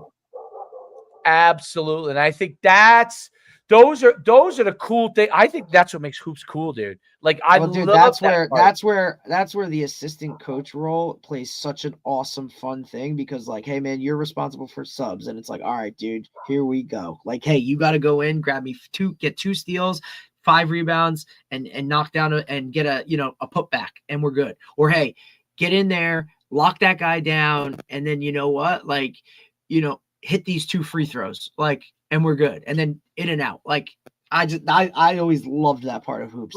Hoops is fun. It's like it really and I love it. That's what I love about it being a football guy is I love to me like, dude, the schematics of it and all that shit. Schematics. The offensive and defensive part, like I like the defense. The defensive part's the best, bro. Because look, if I can shut that guy down, like, that's amazing. You know what I mean? Like, if I can shut this dude down, like, let's go. You know what I'm saying? Like, that to me is so amazing. We need to put a different guy on the point. Absolutely. Even though one guy brings up the ball, does he need to be somewhere else on D? Correct. Because do we need just because he's the best? Like, you know what I mean? Like, look, even though he's the ball hand, like, now look, your ball hand, like, it doesn't have to be a scorer, right? It has to be a guy that can control the pace and understand, like, all right, we got to push it here, we got to pull it back here, like, set the whole thing up and kind of go. Like, dude, I love that shit.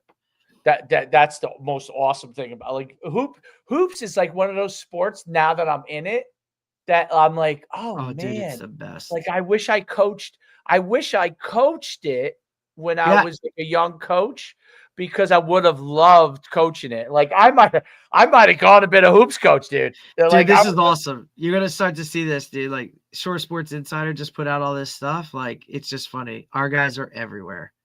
Like, Jameer Lane Bailey from Red Bank, co-defensive player of the year. Joey Davis, player of the year. It's just the names. Dude, guys are everywhere. We have to jump on Instagram and start posting it all. Gonna have to start posting all this stuff to see like how many of our beast guys are everywhere. I mean, shit, we got freaking guys in college that are, New England players of the year, for Christ's sakes. Oh, I know. And you know what the great thing about what we do, which I think we've been true on, which costs us players a lot, but we're true on it, is like, hey man, like, we know we're just a part of it. Like, we want you to come and compete, have a good time, get after it, and go back to your team. Like, yep, that's it.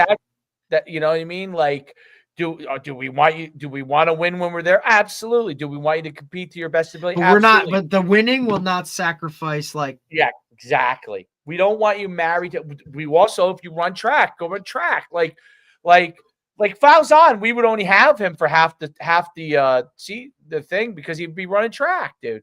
So, he's like, just killing it. He's a stud. Dude, we knew it. Dude, remember when he also understood, like, this is where I need to go. This is the level I want to play at, because I can go play. I'm not gonna have to push with. Same with Kyle Various, like, doing good stuff at St. Anne's. Like, these guys all understood their level. of where it is, right? Like, Right, I'm and then gonna you go have here. Michael Ford, who's a mega stud. You And know, I'm gonna like, and like, you know, even like, oh shit, what's his name? Who's that? Maris, DeCaro, Jeremy. Like, coach, I'm gonna go here. I'm gonna work really hard. Like, the expectation wasn't astronomical. They understood the process of like, Correct. I'm gonna go here, I'm gonna work, and then they didn't jump ship, right? Like, correct. That I like. amen, brother. I like that we emphasize. You know, I emphasize that, and like, it's more like, hey, dude, congratulations for your success. It's like, Right. you Like, know, dude, like, D'Alessandro, like, awesome, first team all NJAC, like as a safety at TCNJ, like, dude, awesome, right? it's awesome. All right, go have a good day. Tomorrow we got Brad Fortney, 10 a.m. I got a 5-minute thing I wanted to talk to you about, and I'll let you run. Yeah, All hit right. me up. All right, bye.